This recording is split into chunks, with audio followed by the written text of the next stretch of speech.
Hello friends. Did you know that nearly 80% of those who watch my videos aren't subscribed? If you enjoy the content, I'd truly appreciate it if you hit that subscribe button. It helps a lot. Also, don't forget to leave a like and share your thoughts in the comments. Your interaction not only supports the channel's growth, but also helps these stories reach more people. Thank you all for being here. By the way, where are you watching from? Let me know in the comments.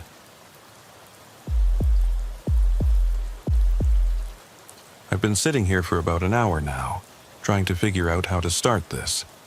My name is Officer Mike Brennan, badge number 2847, Millbrook Police Department. I've been wearing this uniform for 15 years, and in all that time, I thought I'd seen everything this job could throw at me. Domestic disputes that turn bloody, drug busts gone wrong, car accidents that paint the asphalt red. You name it, I've probably cleaned it up or filled out the paperwork for it. But what happened in our little town between March and April of 2019, that's something different entirely. That's something that still makes me check my locks twice before I go to bed. Something that's got me sitting here at 2 a.m. talking into this recorder because I can't sleep. I guess I should start by telling you about Millbrook. It's one of those places that looks like it was pulled straight out of a Norman Rockwell painting. Tree-lined streets, white picket fences, the kind of place where everybody knows everybody else's business. Population hovers around 8,000. Most of them good people just trying to make a living and raise their kids. We've got a main street with a hardware store that's been run by the same family for 3 generations. A diner where the coffee's always hot and the pie's always fresh, and a town square with a gazebo where they hold the summer concerts. It's the kind of place where the biggest crime is usually teenagers toilet papering the high school, or someone's dog getting into their neighbor's garbage. That's what made what happened so much worse, I think. When evil comes to a place like Millbrook, it stands out like blood on fresh snow. People notice, people talk, and when people start dying, well, that's when folks start looking over their shoulders and wondering who they can really trust. I was working the night shift back then, had been for about 3 years. Midnight to 8 a.m., patrolling the quiet streets while most of the town slept. I actually liked those hours. There's something peaceful about driving through empty neighborhoods, watching over people while they dream. Most nights, the biggest excitement was breaking up a party that got too loud or helping someone who locked themselves out of their car. I'd cruise down Elm Street, past the old Victorian houses with their wraparound porches, down to the lake where the fog would roll in thick some nights, making everything look like a ghost town. The weather that March was typical for upstate New York. Cold, damp, with these bone-chilling nights that made you want to stay inside with a warm cup of something and a good book. I'd been on duty for about 3 hours when the call came in on March 15th. It was 2:43 a.m., and I was parked outside the 24-hour gas station on Route 9, filling out some paperwork from an earlier fender bender, when dispatch crackled over the radio. Unit 47, we've got a welfare check on Birch Lane. Elderly female caller reports hearing someone outside her residence. I keyed the mic. Copy that. Dispatch. What's the address? 847 Birch Lane. Caller is Dorothy Kellerman, age 74. She's reporting noises outside her bedroom window and someone calling her name. I'd been to 847 Birch Lane before. A small ranch house with white aluminum siding and a front porch that had seen better days.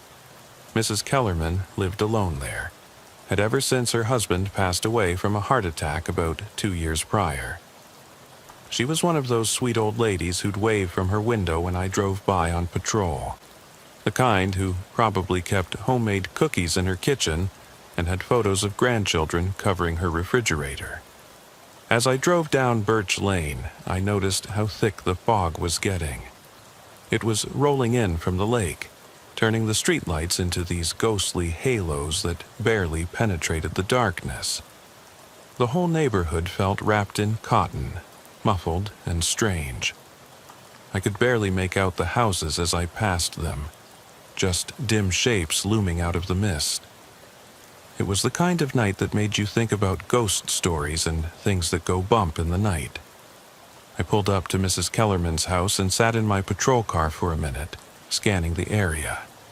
The fog was so thick I could barely see her front porch, let alone any signs of an intruder. I grabbed my flashlight and got out, the cold air hitting me like a slap in the face. My breath came out in white puffs as I walked up the cracked concrete path to her front door.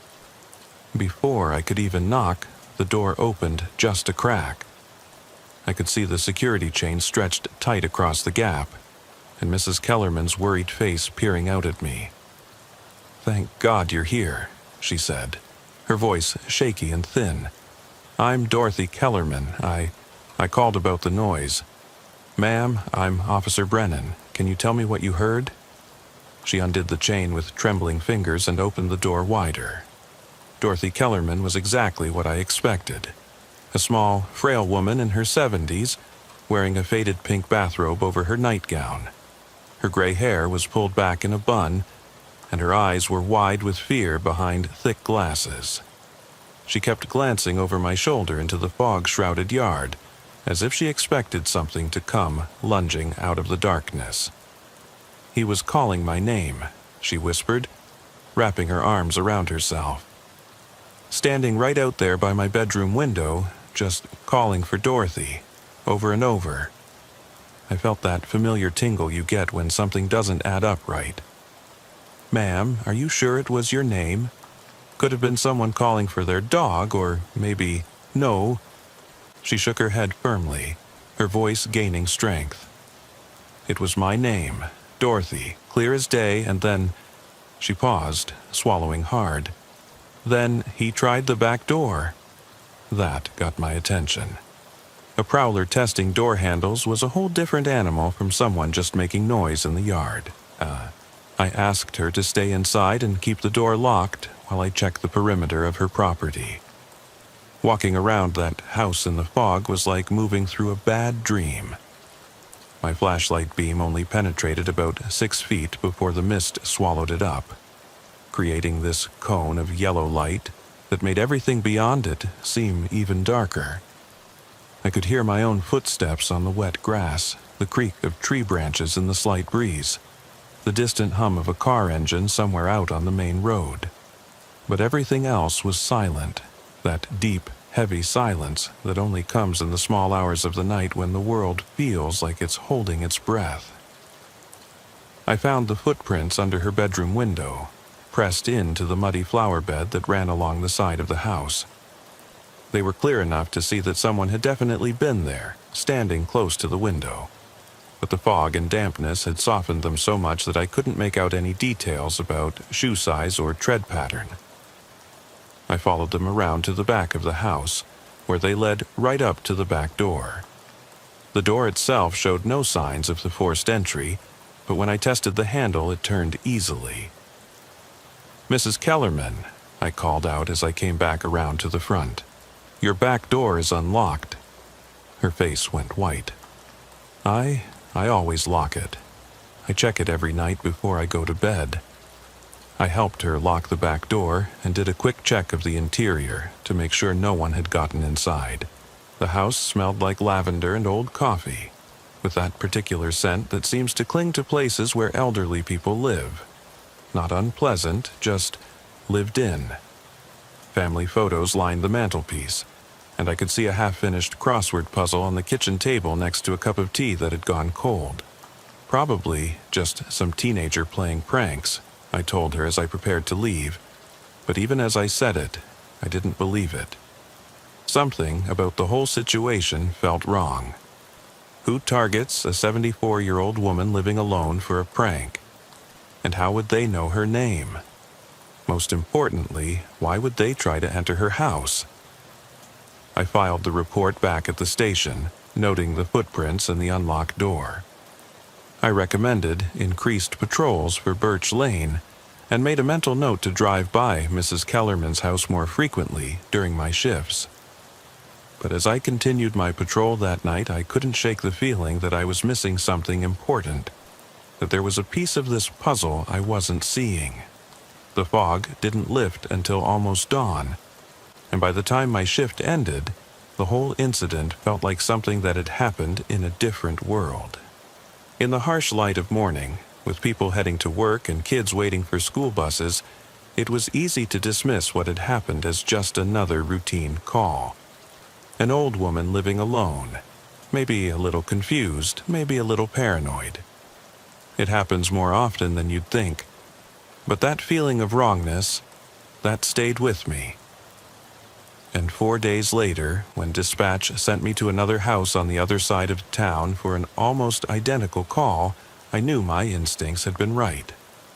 The second call came in on March 19th, just after 3 a.m. I was parked on Oak Street, keeping an eye on the Miller house where we'd had reports of domestic disturbances in the past, when the radio crackled to life. Unit 47, we've got another welfare check, 1247 Maple Street. Elderly male caller reports suspicious activity outside his residence.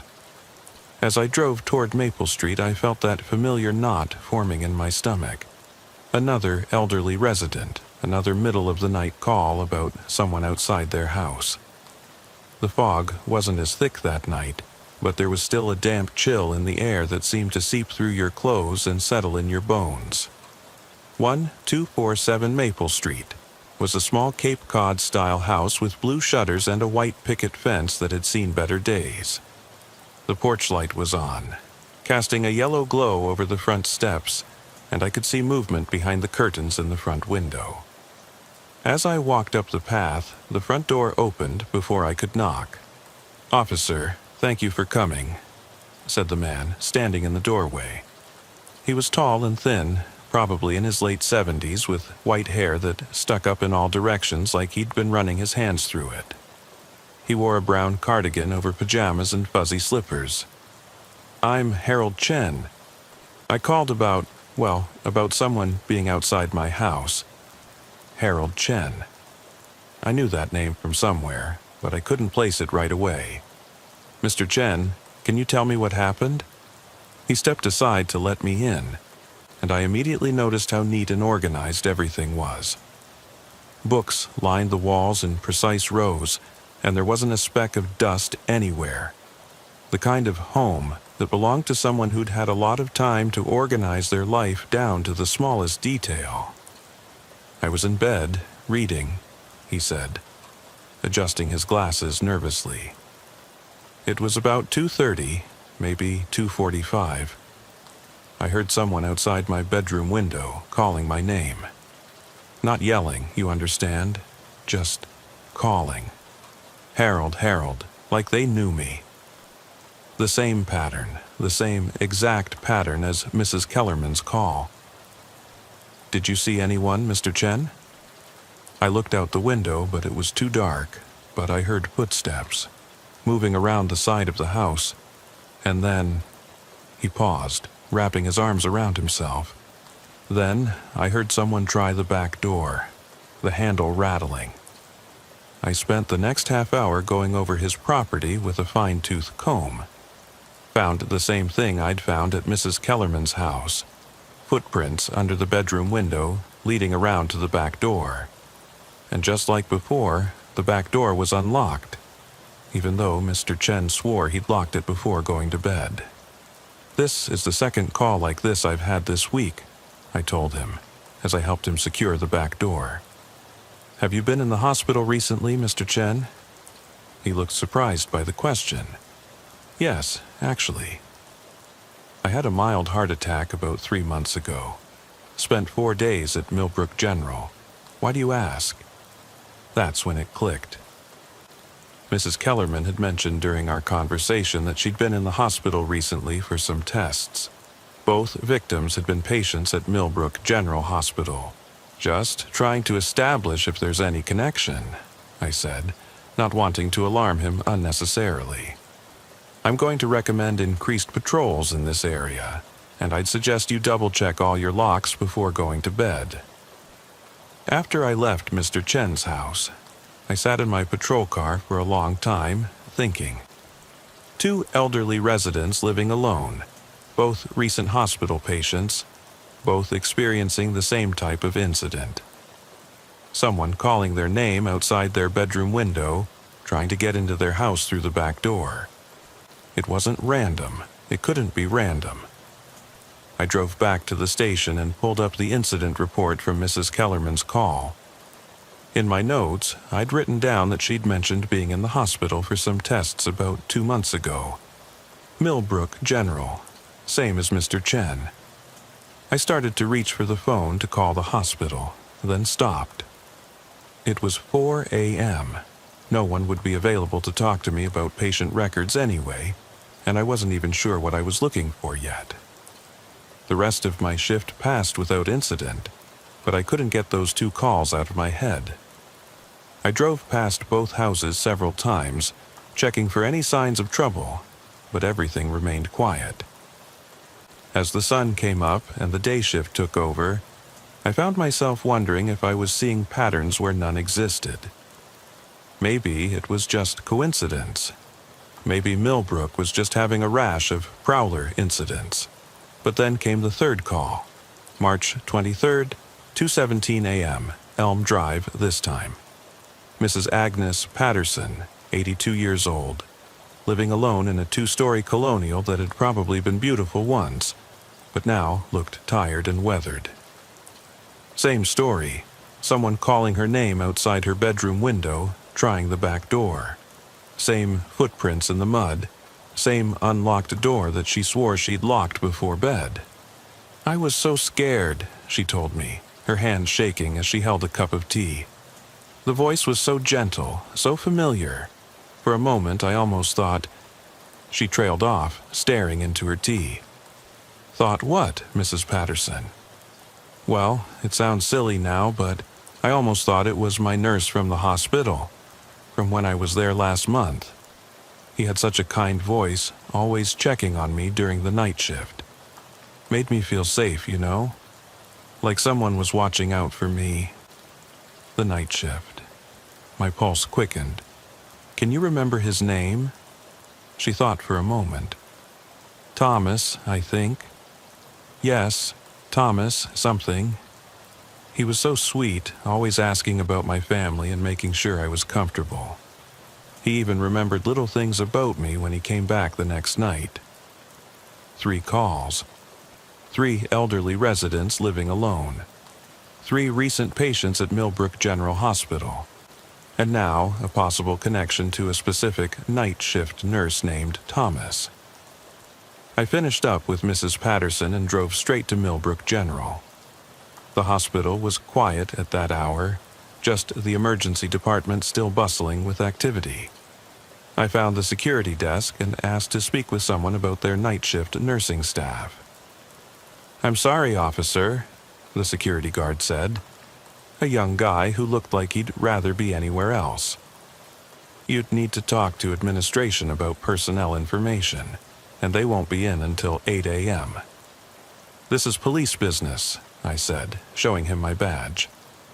"I need to speak with someone now about one of your night nurses. Thomas something." The guard looked nervous. I don't know if I'm supposed to. "Look, I'm investigating a series of incidents involving elderly patients who were discharged from this hospital. I just need to verify some information." He thought about it for a moment, then picked up the phone. "Let me call the nursing supervisor." 20 minutes later, I was sitting in a small office on the 3rd floor, talking to Helen Martinez, the night nursing supervisor. She was a no-nonsense woman in her 50s who'd clearly seen everything the job could throw at her. "You're asking about Thomas Carver," she said after I'd explained the situation. "He's been working here for about 8 months. Cardiac unit, night shift. Is he in some kind of trouble? I'm not sure yet. Can you tell me anything about his patient interactions? Any complaints or concerns?" Helen frowned. "No complaints. Actually the opposite. Patients love him. He's very attentive, very caring, goes out of his way to make them comfortable. Some of the other nurses have mentioned that he seems to form unusually strong bonds with his patients, especially the elderly ones. What do you mean by unusually strong bonds? Well, he remembers details about their lives, their families. He'll ask about their grandchildren by name, remember their favorite foods, that sort of thing. It's actually quite sweet, though some of the staff think it's a bit much. I asked for a list of patients who had been discharged from the cardiac unit in the past 3 months. Helen hesitated, citing privacy concerns, but I explained that this was part of an ongoing investigation and that I could get a warrant if necessary. She agreed to provide the information, but it would take some time to compile. By the time I left the hospital, the sun was coming up, and I was officially off duty, but I couldn't go home. I couldn't sleep. Instead, I drove to the diner on Main Street and sat in a corner booth, drinking coffee and thinking about what I'd learned. 3 elderly patients, all from the cardiac unit, all visited by someone who knew their names and seemed to know they lived alone. Someone who was trying to get into their houses in the middle of the night. Someone who might be connected to a nurse named Thomas Carver. I was still sitting there when my phone rang. It was dispatch. "Mike, I know you're off duty, but we've got another one. 423 Oak Avenue. Elderly female caller. Same type of incident as those other calls you've been handling. Day shift is tied up with a 3-car accident on Route 9. Can you take it?" I was already reaching for my keys. On my way. The 4th call was different. When I arrived at 423 Oak Avenue, I found 79-year-old Margaret Foster sitting on her front porch steps, still in her nightgown and robe, crying. "He knew about my medication," she sobbed as I helped her back inside. "He called my name, and when I looked out the window, he said he was there to help me with my heart pills. He knew I had trouble remembering to take them." Margaret Foster's house was different from the others. Where Mrs. Kellerman and Mr. Chen had neat, organized homes, Margaret's place showed signs of someone struggling to maintain their independence. Pills scattered across the kitchen counter, unopened mail stacked in precarious piles, dishes in the sink that had been there for days. The smell of old coffee and something vaguely medicinal hung in the air. "Tell me exactly what happened, Mrs. Foster," I said, helping her settle into a worn armchair in her living room. The cushions were faded and sagged in the middle, and there were at least 6 different prescription bottles on the side table next to her chair. "I woke up around 2:30, she said, dabbing at her eyes with a tissue. "I heard my name being called, very softly. Margaret, Margaret, just like that. So I got up and looked out my bedroom window, and there was someone standing there in the yard. Could you see who it was? Not clearly. It was dark, and my eyesight isn't what it used to be. But then he spoke again, and he said..." She paused, her voice breaking. "He said he was there to help me with my heart medication. He knew I had trouble remembering to take it properly." The detail hit me like a punch to the gut. This wasn't just someone who knew her name. This was someone who knew intimate details about her medical condition and daily struggles. "Mrs. Foster, have you been a patient at Millbrook General recently?" "Yes, about 6 weeks ago. I had chest pains and they kept me for 3 days. The nurses were so kind, especially the night nurse. He was so concerned about my medication schedule. Kept asking questions about how I managed at home." "Do you remember his name?" "Thomas. Thomas something. He was so thoughtful, always checking on me, making sure I understood my discharge instructions. He even wrote down a schedule for my medications and said he worried about patients like me who lived alone." I felt the pieces clicking into place, but the picture they were forming was more disturbing than I'd imagined. "Mrs. Foster, did you hear anyone try your doors last night?" "Yes, the back door. I heard the handle turning. That's when I called 911. I went through the same routine, checking the perimeter, finding the footprints, discovering that the back door was unlocked despite her insistence that she'd locked it before bed. But this time, I noticed something else. The footprints were deeper near the back door, as if someone had stood there for a long time, maybe trying different keys or tools. When I got back to the station, I called Helen Martinez at the hospital. It was 7 a.m., still early, but I knew she'd be there. "I need to talk to Thomas Carver," I said without preamble. "When does he come in for his shift?" "He's actually not scheduled tonight," Helen said. "He called in sick. Said he was coming down with something. Is everything okay? I need his address and phone number. This is urgent." "Officer Brennan, I can't just give out employee information without—" "Helen, I have 4 elderly patients who've been terrorized in their homes. All of them were recent patients in your cardiac unit. All of them have mentioned a night nurse named Thomas. I need to speak with him now." There was a long pause. "I'll call the personnel department." 20 minutes later, I was driving to 1847 Riverside Drive, a small apartment complex on the outskirts of town. Thomas Carver lived in Unit 12B, a second-floor apartment with a view of the parking lot. I sat in my car for a few minutes, watching the building, trying to decide on my approach. I had suspicions, but no concrete evidence. No witnesses who could identify him, no physical evidence linking him to the incidents. I was about to get out of my car when I saw him. A thin man in his 30s, wearing scrubs and a light jacket, walking across the parking lot toward a beat-up Honda Civic. Even from a distance, I could see the hospital ID badge clipped to his shirt pocket. Thomas Carver. It had to be him. I followed him at a distance as he drove through town. He stopped at a gas station, bought coffee and a newspaper, then drove to a residential area I didn't recognize. He parked on Sycamore Street and got out, walking purposefully toward a small house with a well-maintained garden.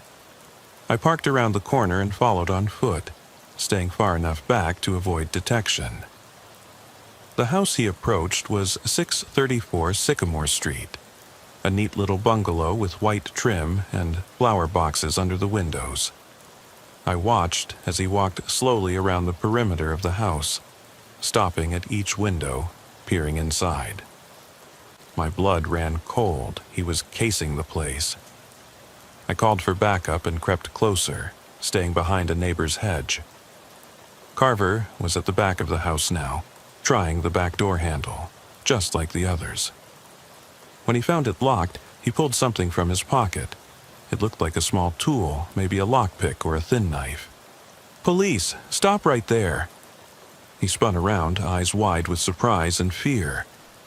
In the daylight, I could see him clearly for the first time. He was younger than I'd expected, maybe early 30s with pale skin and light brown hair. But it was his eyes that struck me. They had an intensity that was unsettling, like he was seeing something the rest of us couldn't. "Officer, I was just—" He stammered, still holding the tool in his hand. "Drop whatever you're holding and put your hands behind your head." He complied, but I could see his mind racing, trying to come up with an explanation. "I was just checking on Mrs. Henderson. She's elderly, lives alone. I was worried about her." "Mrs. Henderson, you know, the resident of this house. She was my patient at the hospital. I wanted to make sure she was okay. By breaking into her house? No, you don't understand. I was trying to help. These elderly people, they're so vulnerable. They need someone to watch out for them." Backup arrived just as I was putting handcuffs on him. Officers Rodriguez and Patterson took him into custody while I went to the front door of 634 Sycamore Street to check on the resident. Mrs. Henderson was indeed an elderly woman, probably in her 80s, who confirmed that she'd been a patient at Millbrook General about a month ago. She'd been discharged from the cardiac unit after treatment for irregular heartbeat. She didn't know why someone would be trying to break into her house, but she was grateful that I'd been there to stop it. Back at the station, I sat across from Thomas Carver in interview room 2. He'd waived his right to an attorney, saying he wanted to explain everything, to make me understand. The recording equipment was running, and Detective Sarah Walsh was sitting beside me, taking notes. Thomas, let's start with Mrs. Kellerman. Dorothy Kellerman, 847 Birch Lane. You know her, don't you? Yes, she was my patient. Sweet old lady, lives alone, has trouble managing her medications. And you visited her house on March 15th around 2:30 a.m.? I was checking on her, making sure she was okay. By standing outside her bedroom window and calling her name, he looked confused, as if he couldn't understand why that would be a problem. I wanted to make sure she was awake, that she was alert. Sometimes elderly patients become confused at night. And you tried to enter her house through the back door? I had a key. The words hung in the air like a bomb that hadn't exploded yet. Detective Walsh and I exchanged glances. You had a key to Mrs. Kellerman's house. I made one. During her stay at the hospital, she was so worried about managing on her own. She gave me her spare key so I could check on her after she went home. Thomas, that's not standard procedure for hospital staff. I know, but I care about my patients. More than the hospital does. They discharge these people and just forget about them. But I don't forget. For the next 2 hours, Thomas Carver told us a story that was both heartbreaking and terrifying. He'd been checking on discharged patients for months, convincing them to give him spare keys or making copies when they weren't looking. He'd memorized their addresses from their charts, learned their routines, their medications, their family situations. I would visit them after their discharge, he explained, his voice taking on an almost dreamy quality. I'd call their names first to make sure they were okay. If they didn't answer, I'd let myself in to check on them. Sometimes they'd fallen, sometimes they'd forgotten to take their medication. Sometimes they just needed someone to talk to. And if they died while you were checking on them, then I'd help them have a peaceful transition. I'd make sure they weren't in pain. The room went dead silent. Detective Walsh had stopped taking notes and was staring at him with undisguised horror. Thomas, are you saying you killed patients? I helped them. They were suffering, alone, forgotten. I made sure their last moments were peaceful. That's when we knew we weren't dealing with a simple stalker or would-be burglar. We were dealing with something much worse. The confession that followed was like something out of a nightmare. Thomas Carver sat in that interview room for 6 hours, calmly describing what he called his mercy visits to discharged patients. Detective Walsh had to step out twice, once to be sick, and once because she said she couldn't listen to any more without losing her mind. The first time was an accident, he said, his voice eerily calm. Mrs. Eleanor Vasquez, 83 years old. She'd been discharged from cardiac after a mild heart attack. I went to check on her about a week later, around 3 a.m. I used the spare key she'd given me. She was so grateful for my attention at the hospital, she wanted me to be able to check on her. What happened when you got inside? She was having chest pains, severe ones. She was crying, begging me to help her. The ambulance would have taken too long, and she was in so much agony. So I helped her. How? Morphine. I carried a small amount with me, just in case of emergencies. I gave her enough to stop the pain. She went peacefully, holding my hand. She thanked me. Detective Walsh came back into the room just as he was describing Mrs. Vasquez's death. Her face was pale, but she managed to keep her composure as she sat back down. Thomas, how many patients did you help this way? He thought for a moment, as if he was trying to remember what he'd had for lunch. 11. No, 12. Mrs. Vasquez was the first. But then I realized that I had a calling. These people were suffering, and their families had abandoned them. Someone needed to care. Tell us about the others.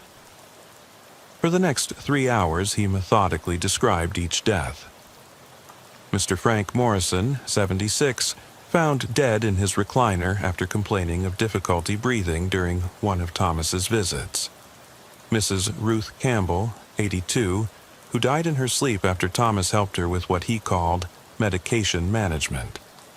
Mr. James Fletcher, 79, who passed away peacefully in his bed after Thomas determined he was ready for transition.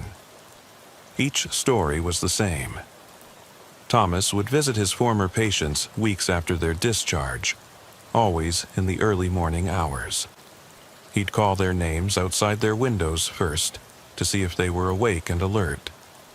If they didn't respond, or if they seemed confused or distressed when they did respond, he'd let himself in using keys he'd obtained through various means. I never forced my way in, he insisted, as if that made it better. They all trusted me. They remembered me from the hospital. I was the nurse who cared about them, who listened to their stories, who made them feel important. And once you were inside, I'd assess their condition, their mental state, their physical comfort, their medication compliance. If they were struggling, if they were in pain, if they seemed confused or frightened, I'd help them find peace. With morphine, usually. Sometimes other medications, depending on their condition. I always made sure it was painless. The most chilling part was how he described his decision-making process. He had detailed notes on each patient, their living situations, their family contact frequency, their medical conditions, their daily routines. He'd compiled this information during their hospital stays, asking seemingly innocent questions about their home lives and memorizing the answers. I could tell which ones would struggle, he said, the ones whose families never visited or visited out of obligation, the ones who were afraid to go home because they knew they couldn't manage on their own, the ones who cried when I was nice to them because they weren't used to kindness. Thomas, these people called 911 because they were scared. Mrs. Kellerman, Mr. Chen, Mrs. Patterson, Mrs. Foster, they were terrified when you showed up at their houses. They were confused. It's common in elderly patients, especially at night. I wasn't there to hurt them. I was there to assess whether they needed help. Help dying, you mean? Help finding peace. Help ending their suffering. Detective Walsh leaned forward. What about the patients who didn't seem to be suffering? The ones who were managing fine on their own? Thomas looked genuinely puzzled by the question. But they were all suffering. Maybe not physically, but emotionally, spiritually. They were alone, forgotten, just waiting to die. I was offering them dignity by murdering them, by caring for them, by being there in their final moments so they didn't have to die alone. The psychological evaluation later would describe Thomas Carver as a textbook case of what they called Angel of Mercy syndrome. Healthcare workers who kill patients under the delusion that they're providing compassionate care. But sitting in that room, listening to him describe 12 murders with the same tone someone might use to discuss the weather, all I could think about was how close he'd come to killing 4 more people. The recent visits, I said. Mrs. Kellerman, Mr. Chen, Mrs. Patterson, Mrs. Foster. What was different about them? They weren't ready yet. Mrs. Kellerman was still alert, still fighting. Mr. Chen had family who called regularly. Mrs. Patterson had a neighbor who checked on her. Mrs. Foster, ... He paused. Mrs. Foster was struggling with her medications, but she was still hopeful. Still talking about her grandson's upcoming wedding. So, you decided not to help them? I decided to wait, to continue monitoring them. Sometimes, patients need more time to reach the point where mercy is appropriate. The room went silent, except for the hum of the fluorescent lights, and the quiet whir of the recording equipment. I looked at Detective Walsh, and I could see my own thoughts reflected in her eyes. How many more would there have been? How many elderly patients was he planning to monitor until he decided they were ready to die? We charged him with 12 counts of first-degree murder and 4 counts of attempted breaking and entering. The investigation that followed uncovered a network of death that stretched back almost 2 years. Hospital records showed that Thomas had been systematically targeting vulnerable patients, charming them during their stays, gathering information about their home situations, and then following up with deadly house calls. The most disturbing discovery came when we searched his apartment. In a filing cabinet in his bedroom, we found detailed files on 47 different patients. Each file contained photos he'd taken secretly during their hospital stays, copies of their medical records, hand-drawn maps of their neighborhoods, and notes about their daily routines and family contact patterns. But it was the notebook we found hidden under his mattress that really showed us the scope of what we were dealing with. In neat, precise handwriting, Thomas had created what he called his mercy schedule. It listed patients by priority level, with detailed explanations of why each one qualified for his intervention. Priority 1 patients were those he deemed immediately ready for transition, the elderly with no family contact, severe depression, or multiple medical complications. Priority 2 were patients who might need intervention within 6 months. Priority 3 were those he was still monitoring.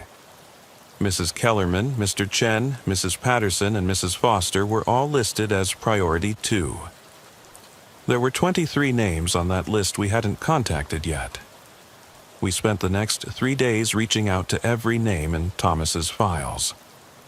Most of them were still alive, but 5 had died since their discharge from Millbrook General. Natural causes, according to their death certificates. Found peacefully in their beds or chairs, no signs of trauma, no indication of foul play. "I want those bodies exhumed," Detective Walsh said after we'd finished going through the files. Every single one of them. The exhumations revealed traces of morphine in 2 of the 5 bodies. Levels consistent with deliberate overdose, not prescribed medication. 2 more murders we could prove, bringing the total to 14. But I knew there were more. Thomas had worked at 3 other hospitals before coming to Millbrook.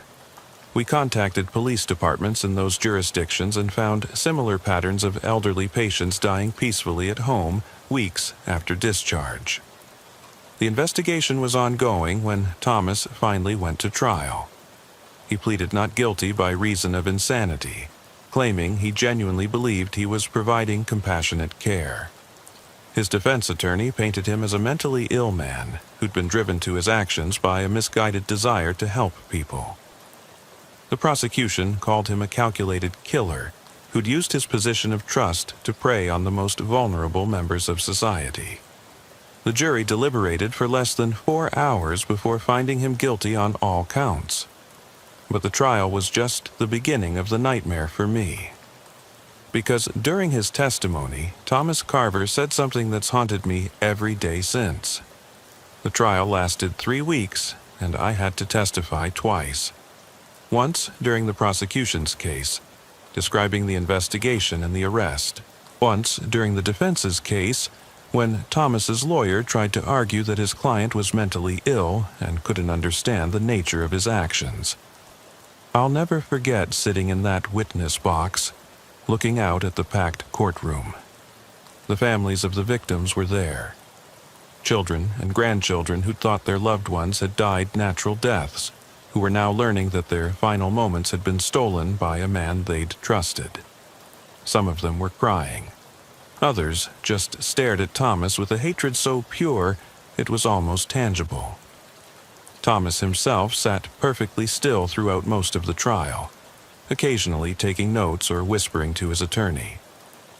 He looked like any other healthcare worker you might see, clean-cut, professional, the kind of person you'd trust with your life or the life of someone you loved. That's what made it so much worse, I think. Evil isn't supposed to look so ordinary.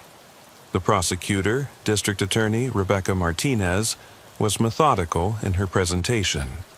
She walked the jury through each murder, using Thomas's own notes and recordings from his confession to show the premeditated nature of his crimes. She brought in expert witnesses to explain how he'd used his medical knowledge to kill his victims in ways that would appear natural. She painted a picture of a predator who'd used his position as a healer to become an angel of death. But it was during the defense's case that Thomas finally took the stand in his own defense.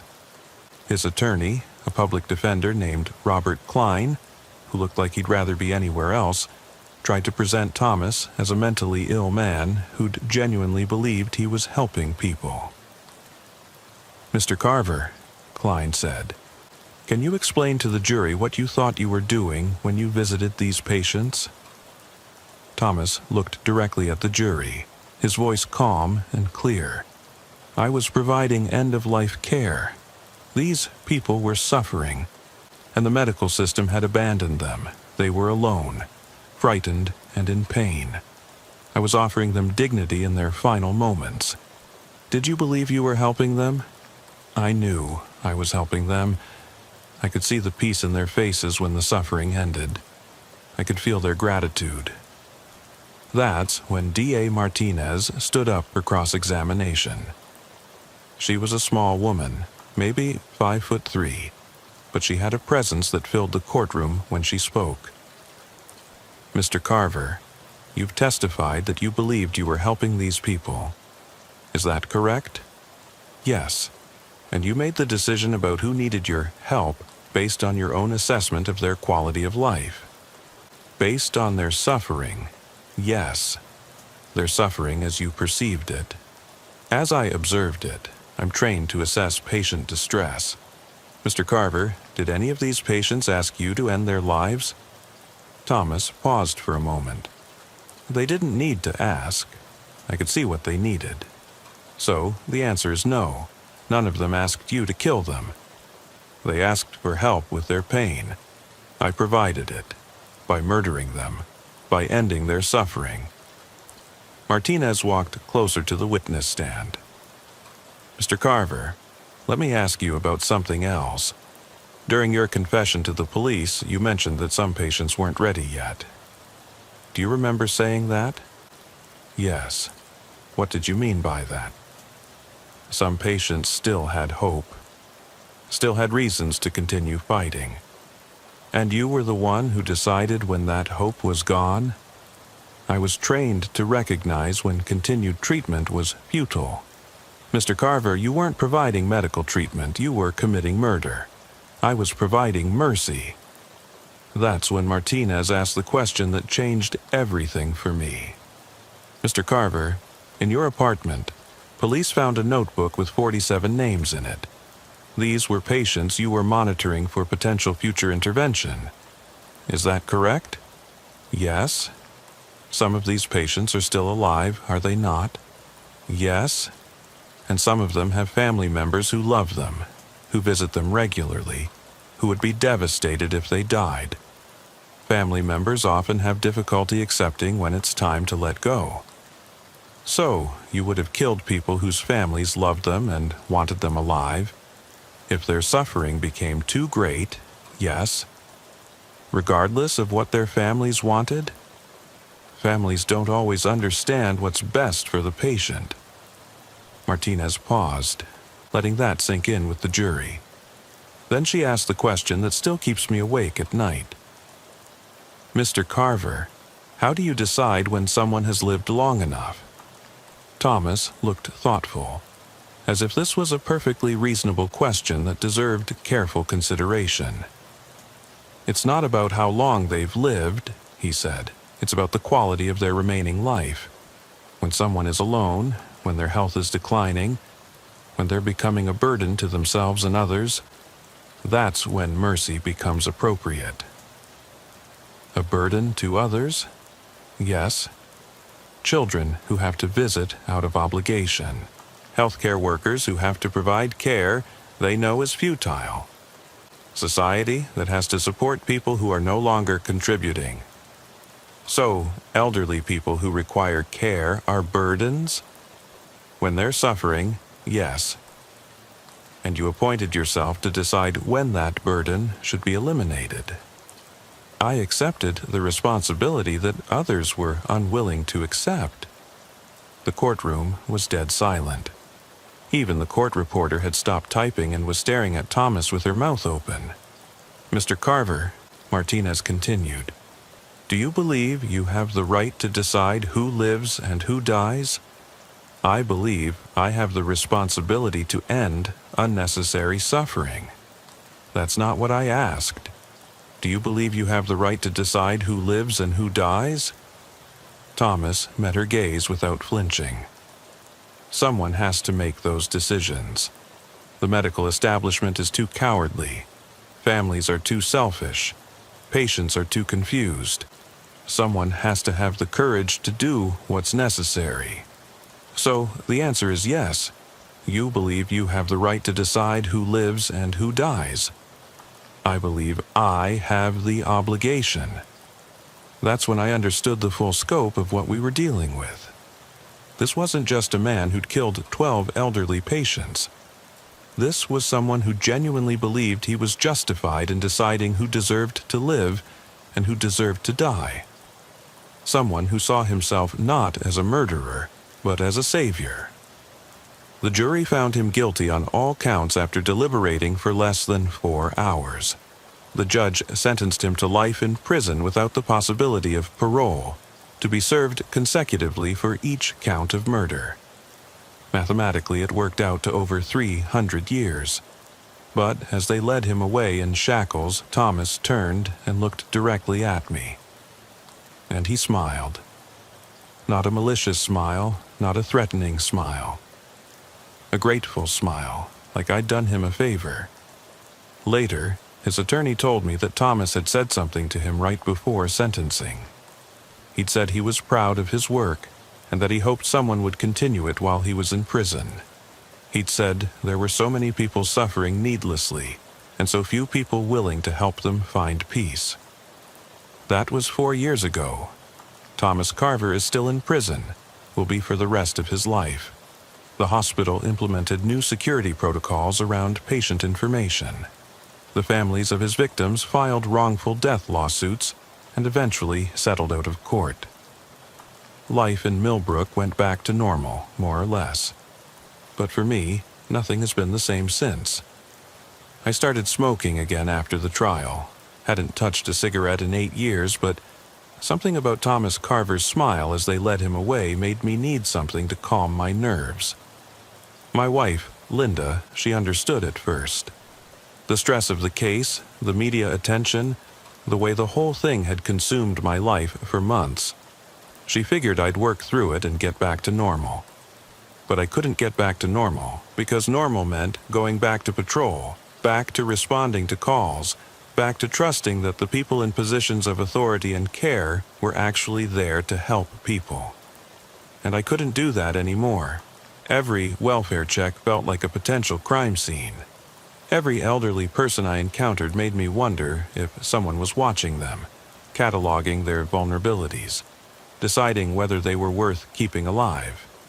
I'd find myself asking detailed questions about their medical care, their recent hospital stays, their home nursing services. My supervisors started getting complaints that I was being too invasive, too suspicious, spending too much time on routine calls. "Mike, you need to talk to someone," Sergeant Williams told me about 6 months after the trial. "This case got to you. It got to all of us. But you're letting it change how you do your job." He was right, but I couldn't explain to him what was really bothering me. It wasn't just that Thomas Carver had killed 12 people. It was that he'd been doing it for 2 years before anyone noticed. It was that 5 more people had died after his killing spree began, and their deaths had been written off as natural. It was that there were 47 names in his notebook, and we'd only caught him because he'd gotten careless with 4 of them. How many other Thomas Carvers were out there? How many healthcare workers had decided they knew better than their patients about when life was worth living? How many deaths that we'd accepted as natural were actually murders we'd never investigated? I started doing research in my spare time. I'd go to the library after my shifts and read through medical journals, newspaper archives, anything I could find about healthcare workers who'd killed patients. What I found terrified me.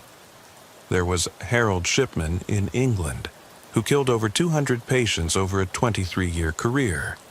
There was Charles Cullen in New Jersey, who murdered at least 40 patients in multiple hospitals. There was Orville Lynn Majors in Indiana, who killed at least 6 patients and was suspected in dozens more deaths. There was Kristen Gilbert in Massachusetts, who caused cardiac emergencies in patients so she could be the hero who saved them. Except sometimes she didn't bother with the saving part. The pattern was always the same. Healthcare workers in positions of trust, usually targeting the most vulnerable patients, the elderly, the terminally ill, the ones with no family or advocates.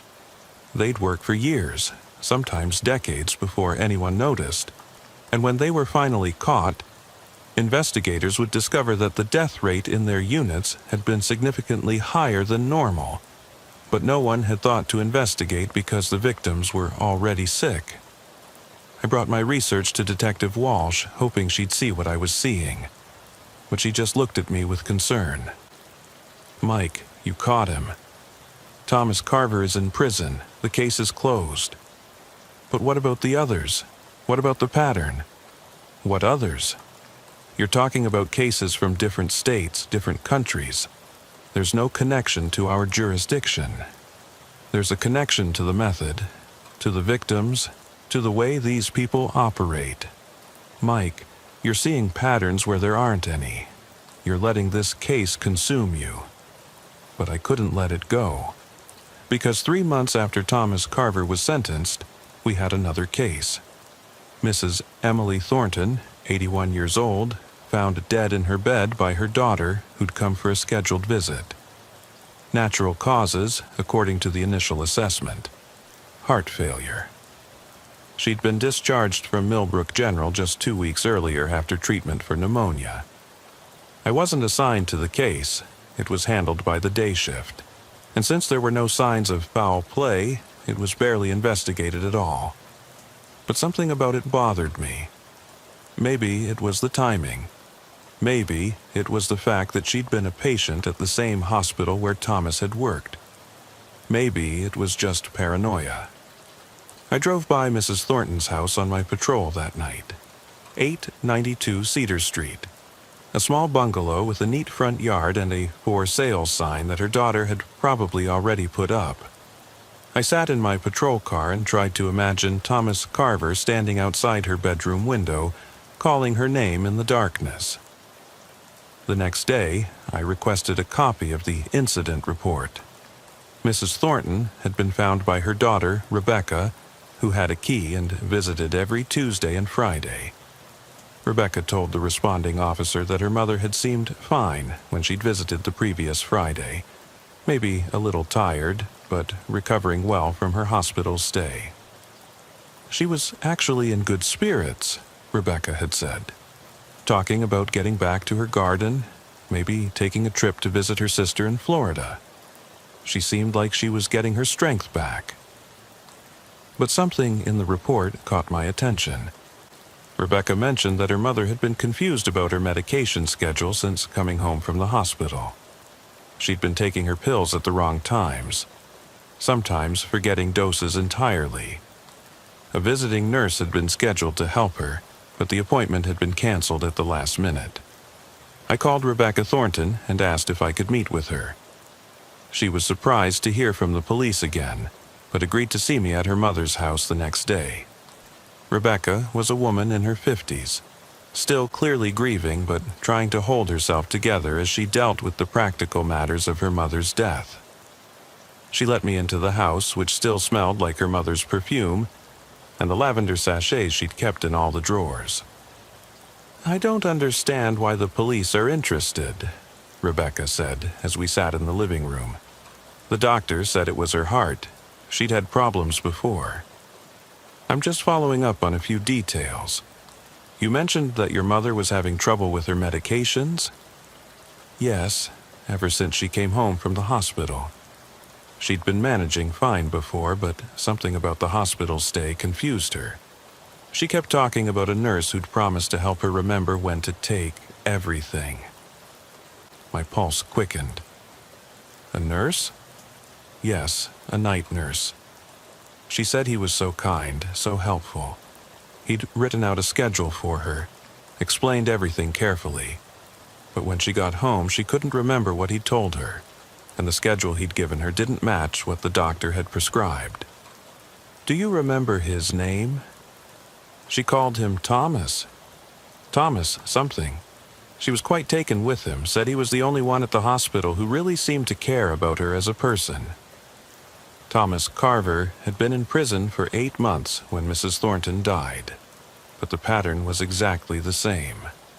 An elderly patient, confused about medications, visited by a caring night nurse named Thomas, who took special interest in her case. Rebecca, was your mother's back door unlocked when you found her? She looked puzzled by the question. Yes, actually.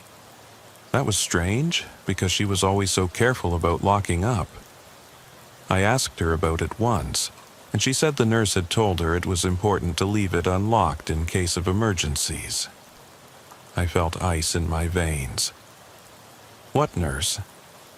The visiting nurse who was supposed to help with her medications. Though the appointment was canceled, Mother said he'd come by anyway just to check on her. Said he was concerned about patients who lived alone.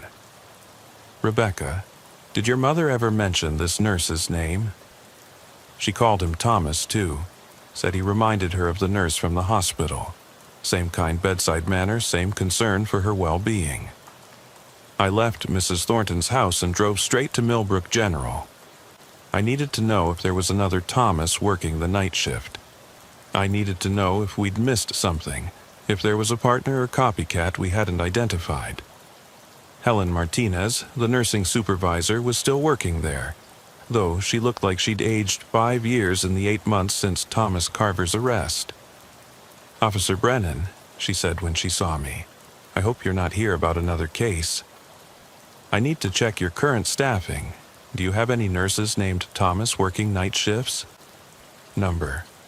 After what happened, we've been very careful about our hiring. Background checks, psychological evaluations, references going back years. We only have 2 Thomases on staff and they both work day shifts.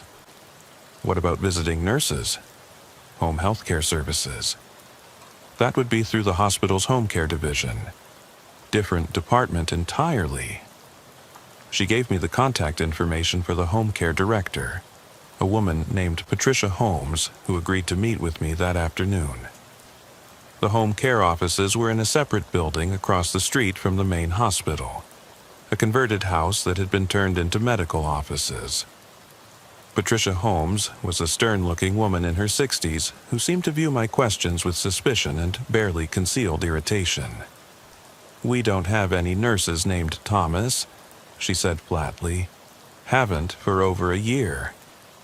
What about independent contractors? People who might be working for multiple agencies? Officer, our nurses are all licensed, bonded, and thoroughly vetted. We don't use random contractors. Mrs. Holmes, I'm investigating the death of Emily Thornton. Her daughter said a visiting nurse named Thomas had been scheduled to help with medication management, but the appointment was canceled. Patricia's expression changed from irritation to concern. We never had an appointment scheduled for Emily Thornton. I remember that case specifically because her daughter called asking about it, but we never received a referral for home care services. Then, who scheduled the appointment that was canceled? That's what I'd like to know. That's when I realized we'd been looking at this all wrong. Thomas Carver hadn't been working alone. Someone else was out there, using his methods, his approach, his name. Someone who knew enough about his case to replicate it perfectly. And whoever it was, they were still out there. Still watching. Still deciding who lived and who died. I spent the next 2 weeks digging into Emily Thornton's death like my life depended on it. Maybe it did.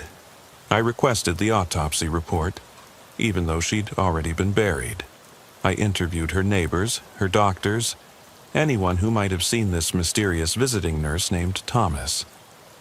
And slowly, a picture began to emerge that scared me more than anything Thomas Carver had done. Mrs. Thornton's neighbor, an elderly man named Frank Kowalski, who lived across the street, remembered seeing a man in scrubs visiting her house 3 times in the 2 weeks before she died. Always late at night, always alone, always carrying what looked like a medical bag. I figured it was the visiting nurse, Frank told me as we stood on his front porch, looking across at Emily's empty house. Emily had mentioned she was getting help with her medications. Nice young man, she said, very professional. Can you describe him? Average height, maybe, thin building, light hair, drove a white car, looked like a Honda or Toyota, one of those economy cars. Did you ever see his face clearly? Not really. It was always dark when he came by. But Emily seemed comfortable with him. I saw her let him in through the back door a couple times. The back door. The same entry point Thomas Carver had used. I checked with the state licensing board to see if there were any visiting nurses named Thomas who'd been registered in our area in the past year. They gave me a list of 17 possibilities, but when I cross-referenced them with current employment records, all of them were accounted for. They were all working legitimate jobs at hospitals, nursing homes, or established home care agencies. That's when I realized we weren't dealing with a licensed nurse at all. I went back to the prison to interview Thomas Carver. I hadn't seen him since the trial, and I wasn't sure what to expect. The Thomas Carver who sat across from me in the visitor's room looked older, thinner, but still had that same unsettling calmness in his eyes. "Officer Brennan," he said, smiling as if I was an old friend. "I wondered when you'd come to see me. I'm investigating another death. Emily Thornton. Ring any bells?" His smile widened. "I read about it in the newspaper. Natural causes, they said. Peaceful death in her sleep. Sounds like someone finally learned from my example. Thomas, who else knew about your methods? Did you ever discuss your work with anyone? My work? You mean my calling? Did you ever mentor anyone? Train anyone? Share your techniques?" He leaned back in his chair, studying me with those pale eyes. "Officer Brennan, are you asking if I had an apprentice? I'm asking if you told anyone else how to identify vulnerable patients, how to gain their trust, how to access their homes. And why would you think that? Because someone is copying your methods. Someone who knows exactly how you operated." Thomas was quiet for a long moment, and I could see him weighing his words carefully. "Officer Brennan, do you know what the most beautiful thing about mercy is?" "I'm not here for a philosophy lesson, Thomas. The most beautiful thing about mercy is that it's contagious. When people see true compassion in action, they want to emulate it. They want to be part of something bigger than themselves. Who, Thomas? Who wanted to emulate you? There were so many people at the hospital who understood what I was trying to do. Other nurses who saw the suffering I was alleviating. Administrators who noticed how peaceful the deaths were in my unit. Family members who were grateful that their loved ones didn't have to endure prolonged suffering. Give me names. I couldn't possibly remember all of them, but I will say this. You'd be surprised how many people support what I did once they understand the true nature of mercy." That's when he leaned forward, and his voice dropped to almost a whisper. "Officer Brennan, Do you know who visits me here? Who writes me letters? Who tells me about the work that continues in my absence? My blood went cold. What work? The work of compassion. The work of ending unnecessary suffering. The work that you tried so hard to stop, but that's bigger than any one person. Thomas, who is continuing your work? He sat back and smiled that same serene smile I'd seen at his sentencing. Someone who learned from my mistakes. Someone who's more careful about leaving evidence. Someone who understands that the work is too important to be stopped by one arrest. I need a name, Thomas. I'm afraid I can't help you with that, Officer Brennan. But I will tell you this. Emily Thornton's death was beautiful, peaceful, dignified. Everything death should be. She was murdered.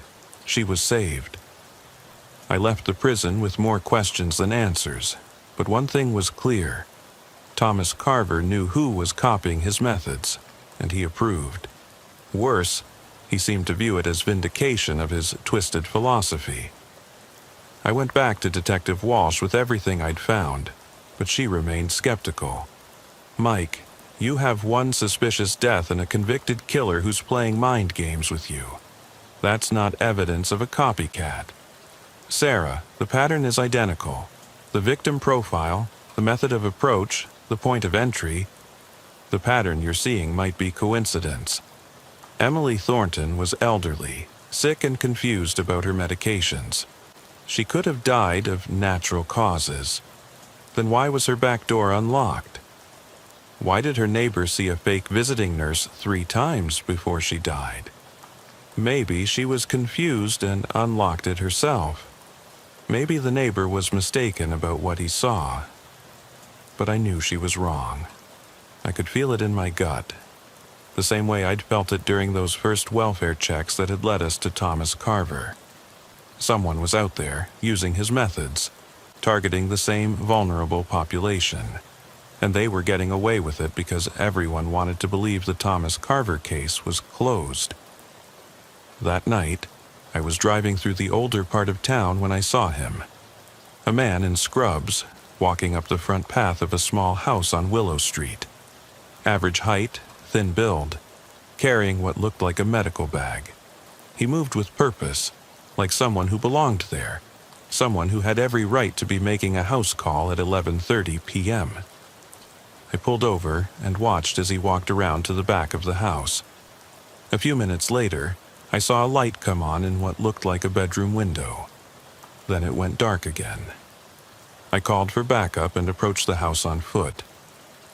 The address was 634 Willow Street, a tidy little bungalow with flower boxes under the windows and a well-maintained garden.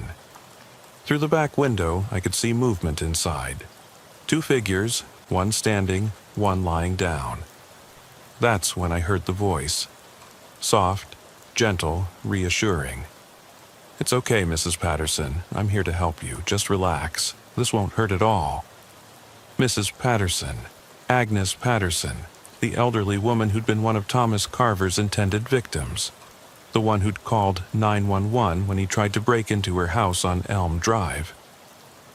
I drew my weapon and tried the back door. It was unlocked. "Police!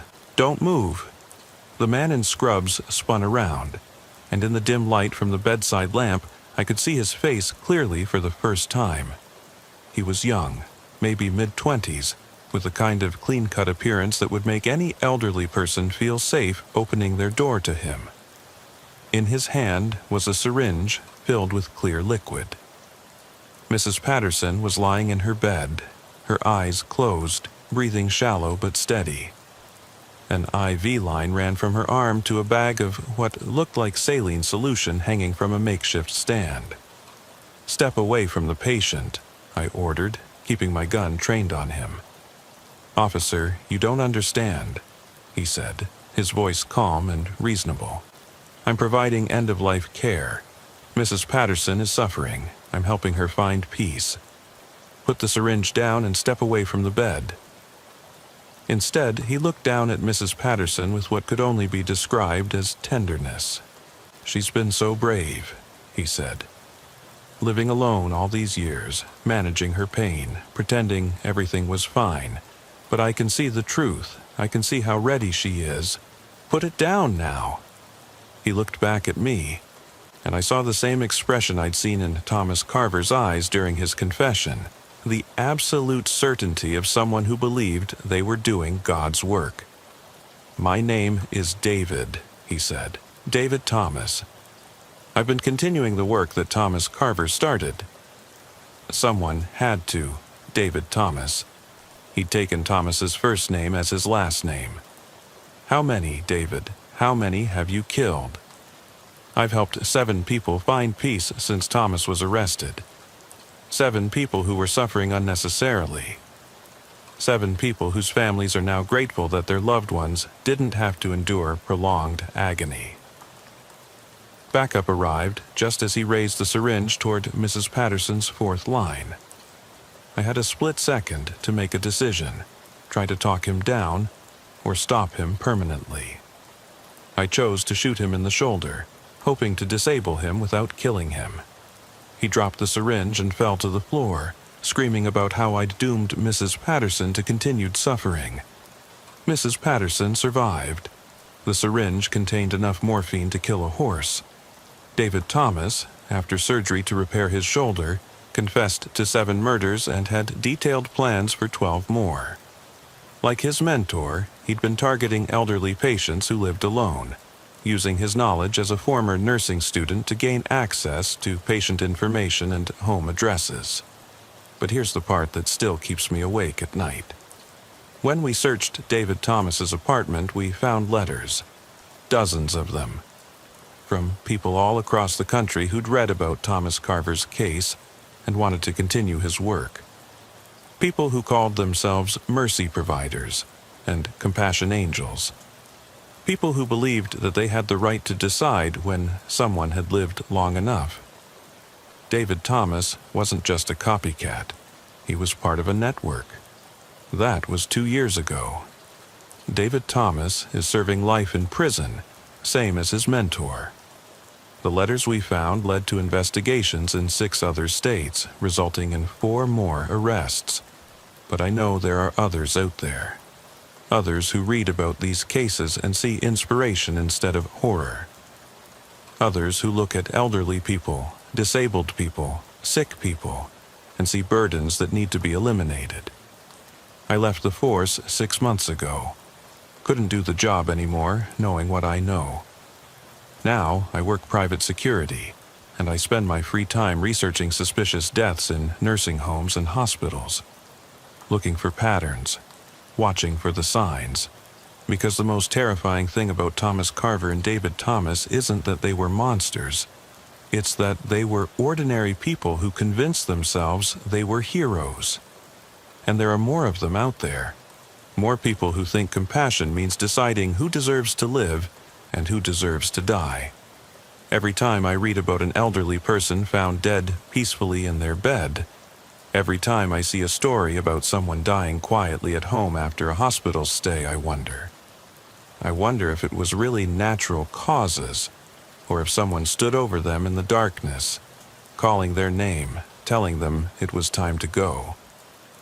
If you're listening to this and you work in healthcare, or you know someone who does, watch for the signs. Watch for the people who get too attached to their patients. Watch for the ones who talk about ending suffering and providing dignity.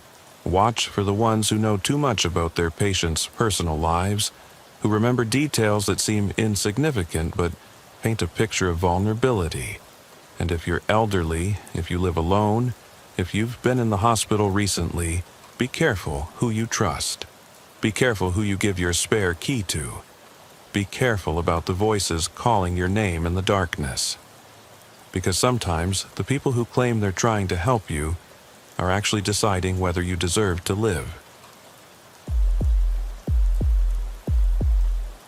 My name is Officer Sarah Chen, and I've been with the Spokane County Sheriff's Department for 8 years now. What I'm about to tell you happened on February 14th, 2019, during one of the worst blizzards Washington State had seen in decades. I've told this story to Internal Affairs, to the department psychologist, and to my partner who's been trying to get me to talk about it for months. But this is the first time I'm putting it all down in one place, start to finish, exactly as it happened. Some people think I'm losing my mind. Maybe I am.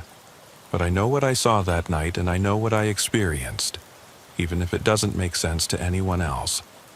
I'd been working the night shift for 3 years by then, mostly patrolling the rural highways around Spokane County. It's quiet work usually, a few drunk drivers, some domestic calls, the occasional accident. Nothing that would prepare you for what I went through that February night. The storm had been building for days, and by the time I clocked in at 10 p.m., the Weather Service was calling it a once-in-a-decade event. Temperatures were dropping to 15 below zero, with wind gusts up to 60 miles per hour. The snow was falling so thick you could barely see 20 feet ahead of you. Most of the other units had been called back to the station, but I volunteered to stay out for one more patrol run along Highway 395. I'd always been good in bad weather, confident in my driving, and I figured someone should be out there in case anyone got stranded. Looking back, I think part of me liked the isolation. There's something about being the only person on the road during a storm like that. Being the one person between civilization and chaos. It made me feel important, necessary. I'd been going through a rough patch with my husband at the time, and work was the one place where I felt like I had control, like I was making a difference. The radio chatter had died down to almost nothing by midnight, just the occasional status check from dispatch. Even the truckers who usually ran through the night had pulled off to wait out the storm. It was just me, my patrol car, and about 50 miles of highway that needed watching. The first sign that something was wrong came around 12:30 a.m. I was driving north on 395, about 10 miles outside of Deer Park, when my radio started picking up interference. At first, I thought it was just the storm affecting the signal, but there was something strange about the static. It almost sounded like voices, like people talking in a language I couldn't understand. I tried adjusting the frequency, but no matter what I did, I couldn't get clear communication back to dispatch. That should have been my first warning to head back, but I was stubborn. I figured I'd complete my patrol route and check in when I got to the next relay tower. The snow was getting heavier and the wind was picking up. My headlights were barely cutting through the white wall in front of me, and I'd slowed down to maybe 25 miles per hour. That's when I saw the first set of tire tracks. They were fresh, maybe an hour old, heading north like I was. But what struck me as odd was that they were perfectly straight. No weaving or sliding like you'd expect from someone driving in these conditions. It was like whoever was driving had perfect control, even in the worst weather I'd ever seen. I followed the tracks for about 5 miles, and then they just stopped. Not at a driveway or a side road, just stopped in the middle of the highway like the car had been lifted straight up into the air. I pulled over and got out to investigate. The wind hit me like a physical blow, and the snow was stinging my face even through my winter gear. I used my flashlight to examine the tracks more carefully. They were definitely from a standard passenger car, probably a compact sedan based on the tire size, but the more I looked at them, the more confused I became. The tracks were too perfect, too consistent. In snow this deep and with wind this strong, even the most skilled driver would have left some evidence of fighting for control. These tracks looked like they'd been made by a machine, not a human being. I was so focused on the tire tracks that I almost missed the car itself. It was sitting about a quarter mile ahead, just barely visible through the snow. A red Honda Civic, maybe 10 years old, pulled over on the shoulder with its hazard lights blinking. The engine was running, sending up a steady stream of exhaust that the wind was whipping away almost immediately. I got back in my patrol car and drove up behind it, running the plates through the system. The car was registered to a Marcus Webb, address in Seattle.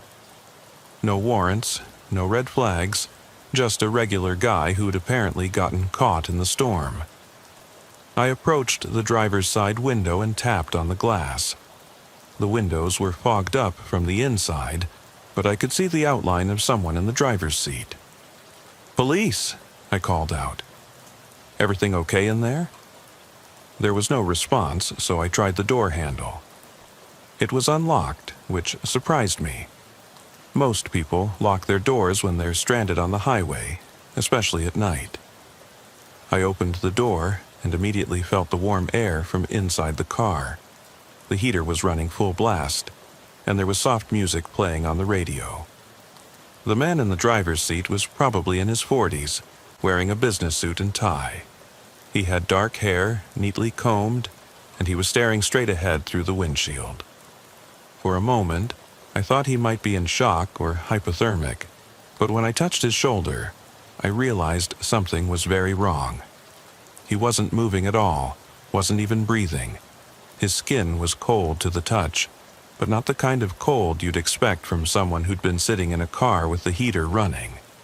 It was a different kind of cold, like he'd been dead for hours.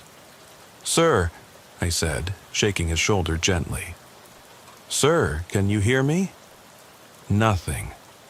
His eyes were open, but they had that glassy, unfocused look that I'd seen before at accident scenes. I checked for a pulse at his wrist, then at his neck. Nothing. Marcus Webb was dead, but his car was warm, his engine was running, and he was sitting upright in the driver's seat like he'd just pulled over for a rest. I started to reach for my radio to call for backup and an ambulance, but that's when I saw the note. It was folded neatly and placed on the dashboard, right in front of the steering wheel where I couldn't miss it. My name was written on the outside in careful block letters. Officer Sarah Chen. My hands were shaking as I picked it up and unfolded it. The message inside was short and written in the same careful handwriting. "You're next. Check the basement at 1247 Pine Street. You should have checked the basement." I stared at that note for a long time, trying to make sense of it. How could a dead man have written a note addressed to me specifically? And what was this about a basement on Pine Street? I'd been on plenty of calls to Pine Street over the years, but I couldn't remember any specific incident involving a basement. But there was something about the address that felt familiar, like a word on the tip of your tongue that you can't quite remember. I folded the note and put it in my pocket, then began a more thorough examination of the scene.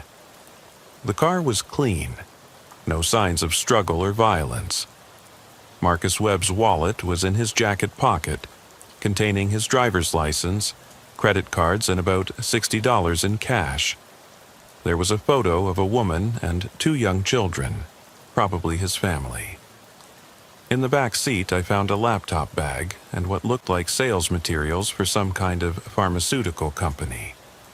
Everything suggested a normal businessman who'd gotten caught in the storm on his way home from a work trip. But the more I looked around, the more questions I had. Where were the footprints? The snow around the car was completely undisturbed except for my own tracks. If Marcus Webb had pulled over and died in his car, there should have been some sign of how he'd gotten there, some indication of movement around the vehicle. But it was like the car had materialized out of thin air, with him already dead inside. I tried my radio again, but I was still getting nothing but static and what sounded like distant voices. I couldn't make out any words, but there was definitely someone talking. The voices seemed to be getting clearer, more distinct, and I realized with a chill that one of them sounded like my own voice. Not exactly like me, but close enough to be disturbing. I turned the volume down and tried to focus on the scene in front of me. The sensible thing to do would have been to secure the scene and wait for backup, but I was getting more uneasy by the minute. There was something about the whole situation that felt wrong, like I was missing something obvious. I decided to search the car more thoroughly, starting with the glove compartment. Inside, I found the usual stuff: registration, insurance papers, a few maps. But underneath the maps I found another note, this one written on different paper in what looked like a different handwriting. This note was addressed to the officer who finds this car, and the message was even more disturbing than the first one. It read, "Marcus Webb died 3 days ago. The man in the driver's seat isn't Marcus Webb. Look at his face again. Look at his hands. You know who he really is." I looked back at the body in the driver's seat, and for a moment I could have sworn his head had turned slightly, like he was looking at me. But when I focused on him directly, he was in the same position as before, staring straight ahead. I was starting to feel genuinely scared now, not just confused. I'd been in law enforcement long enough to know that dead bodies don't move on their own, don't write notes, and definitely don't address those notes to specific officers. But I also knew that stress and isolation could play tricks on your mind, especially during extreme weather conditions. I tried to stay focused on the facts, on what I could observe and document. The problem was, the facts weren't making sense. I took out my flashlight and examined the dead man's face more carefully. He looked like the photo on Marcus Webb's driver's license, but there was something slightly off about the features. The nose was a little different, the jawline not quite right, and his hands, when I looked at them closely, seemed wrong too. They were too pale, too smooth, like they'd never done a day's work. But more than that, they seemed familiar, like I'd seen them before somewhere. I was so focused on studying the body that I almost missed the sound of another car approaching. Through the snow, I could see headlights coming from the south, moving slowly but steadily in my direction.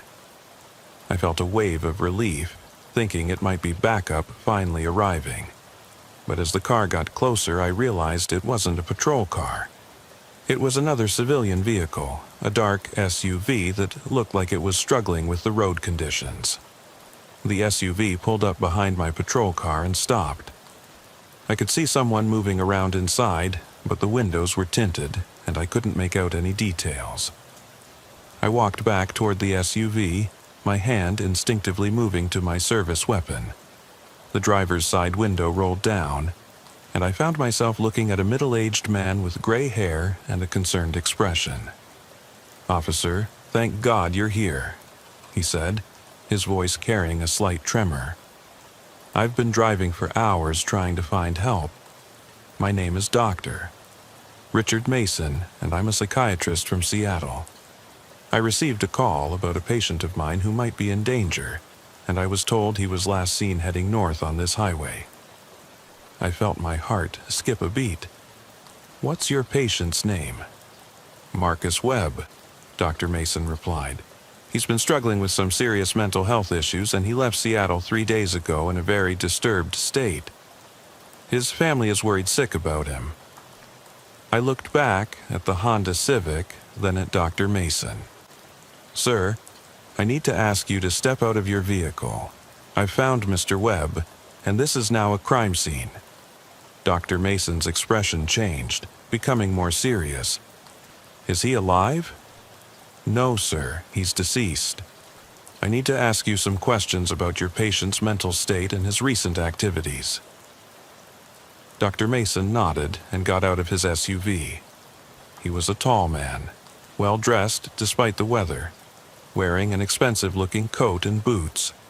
As he walked toward me, I noticed that his footsteps in the snow seemed unusually light, barely leaving an impression in the deep powder. "Officer Chen," he said, and I froze. I hadn't told him my name. "How do you know my name?" I asked, my hand moving to my weapon. Dr. Mason smiled, but it wasn't a reassuring expression. "Marcus told me about you. He talked about you quite a bit, actually. He said you were the officer who was supposed to save him, but you failed. He said you didn't check the basement." The words hit me like a physical blow. Pine Street, the basement. Suddenly, the memory came flooding back, clear as day. February 14th, 2018. Exactly 1 year ago. I'd been dispatched to a domestic violence call at 1247 Pine Street. A woman had called, screaming that her husband was threatening her with a knife. I'd arrived at the scene to find the house dark and apparently empty. I'd knocked on the door, called out, but gotten no response. I'd tried the door and found it unlocked, so I'd entered to investigate. The house had been completely silent. No signs of struggle, no indication that anyone was home. I'd searched the main floor thoroughly, checking every room, every closet. I'd called out repeatedly, but heard nothing. The basement door had been closed, and I'd assumed it was just a utility room. I'd rattled the handle, found it locked, and moved on. After 20 minutes of searching, I'd concluded that it was a false alarm and left the scene. But now, standing in the snow with Dr. Mason staring at me with those strange, knowing eyes, I remembered something else. As I'd been leaving the house, I'd heard something. A faint tapping sound, like someone knocking on wood. I'd paused at the door, listening, but it had stopped. I told myself it was just the house settling, old pipes or something. I'd filed my report and moved on to the next call. "You remember now," Dr. Mason said, his voice soft but somehow threatening. "You remember the sound from the basement. Marcus was down there, Officer Chen. He was tied up, beaten, left to die while his captor went to get more supplies. He was knocking on the floor above his head, begging for help. And you heard him. You heard him, but you left anyway."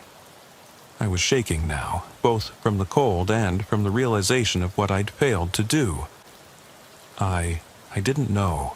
The door was locked. I thought the house was empty. "The door wasn't locked," Dr. Mason said. "It was just stuck. One good push would have opened it. But you didn't try, did you? You just walked away." I looked back at the Honda Civic, at the body of Marcus Webb sitting in the driver's seat. But something had changed. The body wasn't facing forward anymore. It was turned slightly toward me, and I could swear that the eyes were looking directly at me. "That's not possible," I whispered. Dr. Mason followed my gaze. "What's not possible, Officer Chen?" He moved. The body moved. "Bodies don't move on their own," Dr. Mason said calmly. "Unless they're not really dead, unless they're just waiting for the right moment to wake up." I drew my weapon, pointing it at Dr. Mason. "Stay back. I don't know what kind of game you're playing, but this ends now." Dr. Mason laughed, a sound that seemed to echo strangely in the snow-muffled landscape. "You think you can shoot your way out of guilt, Officer Chen? You think you can arrest your own conscience?"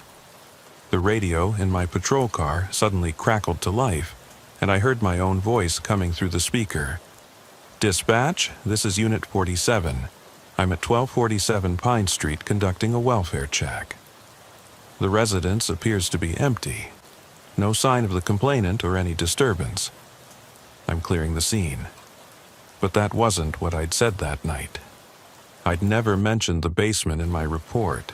Never said anything about hearing noises or having doubts. The voice on the radio was saying what I should have said. What I would have said if I'd been honest about what I'd experienced. "That's not what happened," I said, but my voice sounded weak, uncertain. "Isn't it?" Dr. Mason asked. "Are you sure?" "Memory is a funny thing, Officer Chen. Sometimes we remember what we want to remember, not what actually happened."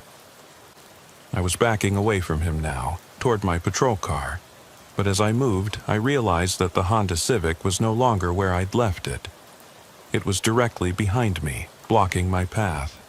The engine was still running, the exhaust still steaming in the cold air, and Marcus Webb was no longer in the driver's seat.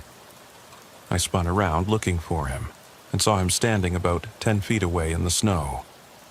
He was wearing the same business suit, but now it was torn and dirty, stained with what looked like blood. His face was pale, almost blue, and his eyes were wide with terror and accusation. "You left me," he said, his voice barely above a whisper but somehow carrying clearly through the wind. "You heard me calling for help, and you left me to die." "I didn't know," I said. But even as I said it, I knew it wasn't true. I had known, on some level. I'd heard that knocking, felt that something was wrong, but I'd chosen to ignore it. I'd chosen the easy path, the path that didn't require me to break down doors or file complicated reports. "You knew," Marcus said, taking a step closer. "You knew, and you chose to walk away. You chose to let me die." Dr. Mason was circling around behind me now, and I realized that I was trapped between the two of them. My patrol car was blocked by the Honda, and the only way out was through the deep snow on either side of the highway. In these conditions, I wouldn't get far on foot. "What do you want from me?" I asked. "Justice," Marcus said simply. "I want you to experience what I experienced. I want you to know what it feels like to be abandoned, to be left to die while someone who could help you just walks away." I raised my weapon, but my hands were shaking so badly that I couldn't keep it steady. "Stay back. Both of you, stay back. You can't shoot us, Officer Chen," Dr. Mason said. "We're already dead. We died a year ago. In that basement you were too lazy to check." "But you're not dead," I said. "You're right here. You're talking to me." "Are we?" Marcus asked. "Or are you just talking to yourself?" I looked around, suddenly confused. The snow was falling harder now, and I could barely see anything beyond the immediate area around the two cars. The wind was howling, drowning out all other sounds. And I realized that I couldn't remember the last time I'd heard my radio. Couldn't remember the last time I'd had any contact with the outside world. "How long have I been out here?" I asked. "Hours," Dr. Mason said. "Days. Does it matter?" "Time. Works differently when you're alone with your guilt." I looked at my watch, but the face was fogged up and I couldn't read it. I tried to remember what time it had been when I'd found the Honda, but I couldn't.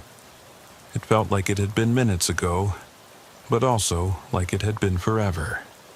"This isn't real," I said. "None of this is real." "What's real?" Marcus asked. "Is the guilt real? Is the memory of walking away real? Is the knowledge that you could have saved me real?" I didn't have an answer for that, because the guilt was real, the memory was real, and the knowledge that I'd failed was real, even if everything else might not be. "I'm sorry," I said, and the words felt inadequate, pathetic. "I'm so sorry." "Sorry doesn't bring me back," Marcus said. "Sorry doesn't undo what you did." "Then what do you want from me?" "I want you to check the basement," Dr. Mason said. "I want you to go back to 1247 Pine Street and check the basement. I want you to see what you would have found if you'd been brave enough to look." I laughed, a bitter sound. "I can't go back. It's been a year. Whatever was in that basement is long gone." "Is it?" Marcus asked. "Are you sure about that?" I looked at the Honda Civic and I noticed something I'd missed before. The license plate was different now. Instead of Washington plates, it had plates from my own patrol car. I looked at my own vehicle and saw that the plates were gone entirely. "That's impossible," I said. "A lot of things are impossible," Dr. Mason said, "but they happen anyway." I was starting to panic now, really panic. Nothing was making sense, and I felt like I was losing my grip on reality. I tried to focus on basic facts, on things I could verify. I was Officer Sarah Chen. I worked for the Spokane County Sheriff's Department. I was on patrol during a blizzard. I had found a dead body in a car. These were facts, solid things I could hold on to. But even as I tried to ground myself in these facts, I felt them slipping away. Was I really on patrol? Was there really a blizzard? Was the body really dead? Or was it just sleeping? Was I really Officer Sarah Chen, or was I someone else entirely? Who am I? I asked, the words coming out before I could stop them.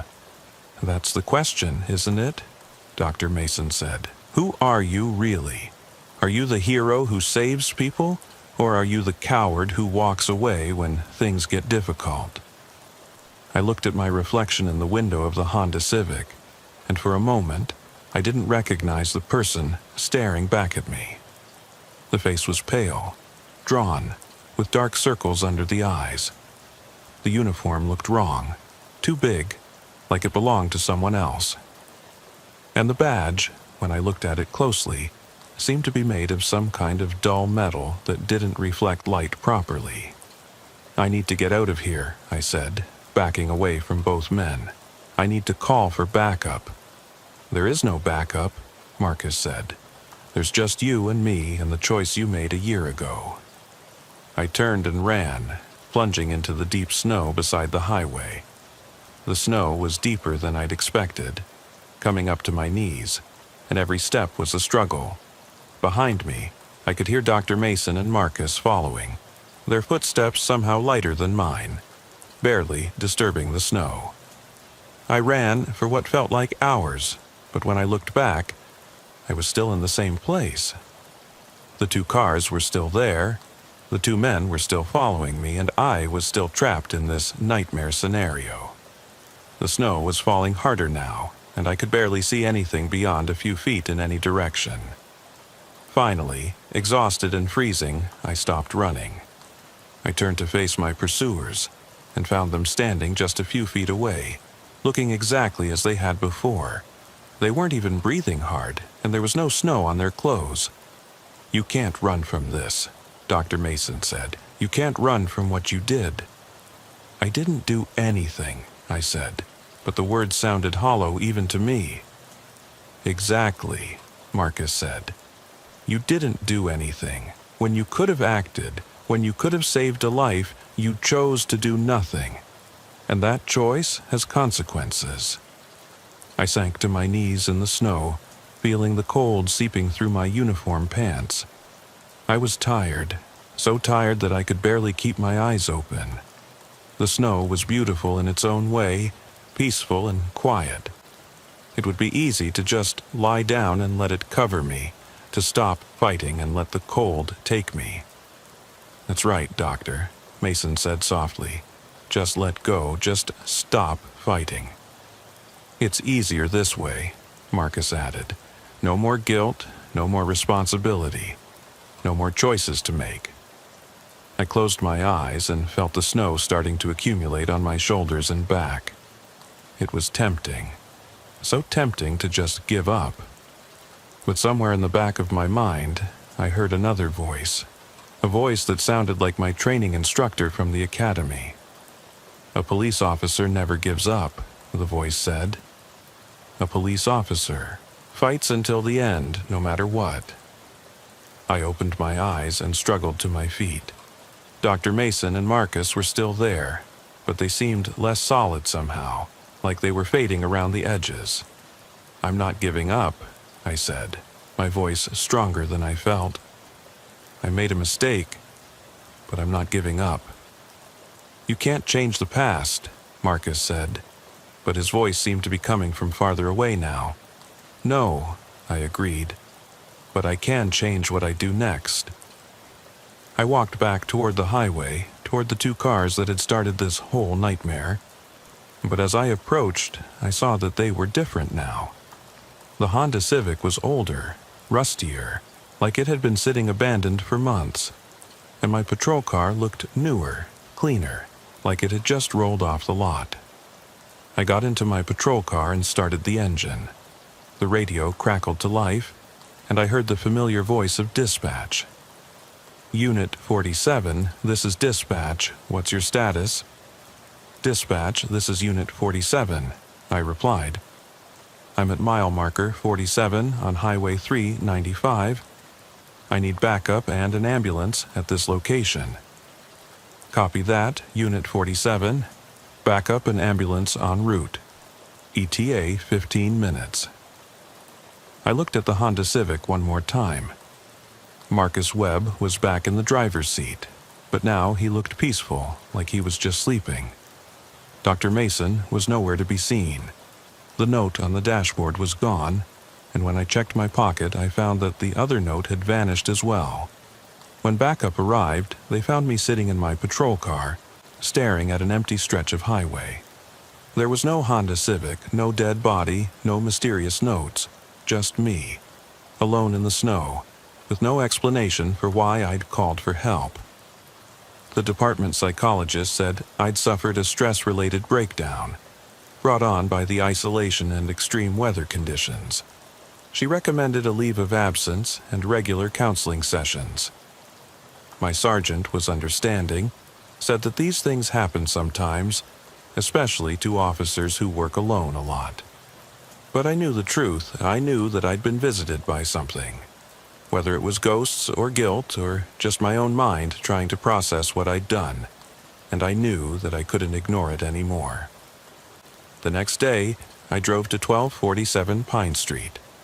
The house was still there, but it was boarded up and marked for demolition. I spoke to the neighbors and they told me about the murder that had happened there the year before. A businessman named Marcus Webb had been kidnapped and held in the basement for 3 days before being killed. The police had found his body eventually, but not until it was too late. I looked up the case files, and I found my own report from that night. It was exactly as I remembered it, describing an empty house with no signs of disturbance. But now I could see what I'd missed, what I'd chosen not to see. The small details that might have led me to check the basement, to find Marcus Webb while he was still alive. I requested a transfer to the detective division, specializing in missing persons cases. I figured if I couldn't save Marcus Webb, maybe I could save someone else. Maybe I could make sure that the next time someone was trapped in a basement calling for help, I would be the one to find them. The nightmares continued for months after that incident on Highway 395. I would dream about snow, about dead bodies in cars, about voices calling for help that I couldn't quite hear. But gradually, they faded. The guilt remained, but it became something I could live with. Something that drove me to be better at my job rather than something that paralyzed me. I never saw Marcus Webb or Dr. Mason again, at least not in the way I'd seen them that night. But sometimes, when I'm working a case, when I'm searching for someone who's missing, I feel like they're there with me, not as accusers or tormentors, but as reminders of what can happen when we choose not to look, not to listen, not to care. 3 years later, I was investigating a missing person case in Spokane. A young woman had disappeared from her apartment, and her family was convinced she'd been kidnapped. The local police had checked the building and found no signs of struggle, no evidence of foul play. They were ready to classify it as a voluntary disappearance. But I remembered Marcus Webb. I remembered the basement I'd failed to check. So I went back to the apartment building and searched it again, more thoroughly this time. And in the basement, behind a false wall that had been recently constructed, I found her. She was alive, barely, but alive. The kidnapper had been planning to move her to a more permanent location, but he'd been delayed by some unrelated business. If I'd waited another day, if I'd accepted the initial search as sufficient, she would have been gone forever. But I didn't wait. I remembered the lesson that Marcus Webb had taught me, even if the way he'd taught it had nearly driven me insane. I think about that night on Highway 395 sometimes, wondering if it really happened or if it was just my mind's way of processing guilt and regret. But in the end, it doesn't matter. What matters is that I learned something from it, that I became a better officer because of it. The snow still makes me nervous, especially when I'm driving alone at night. And I still check my rearview mirror more often than I should, half expecting to see a red Honda Civic following me. But I don't run from it anymore. I've learned to live with the ghosts, real or imagined, that haunt us all. Because in the end, we are all haunted by the choices we make, by the actions we take or fail to take. The question isn't whether we'll be haunted, but whether we'll let those ghosts destroy us or whether we'll let them teach us to be better than we were. I chose to be better. I chose to check the basement every time, no matter how unlikely it seemed that anyone would be there. I chose to listen to the voices calling for help, even when I couldn't quite hear them. I chose to remember Marcus Webb, not as a ghost or a nightmare, but as a reminder of what we owe to each other, what we owe to the people who depend on us to do our jobs. And maybe, just maybe, that's enough. Maybe that's what Marcus Webb wanted all along. Not revenge or punishment, but simply for someone to remember, to learn, to do better next time. But late at night, when I'm alone in my patrol car and the snow is falling heavy outside, I still wonder. I wonder if that night on Highway 395 really happened, or if it was just my mind playing tricks on me.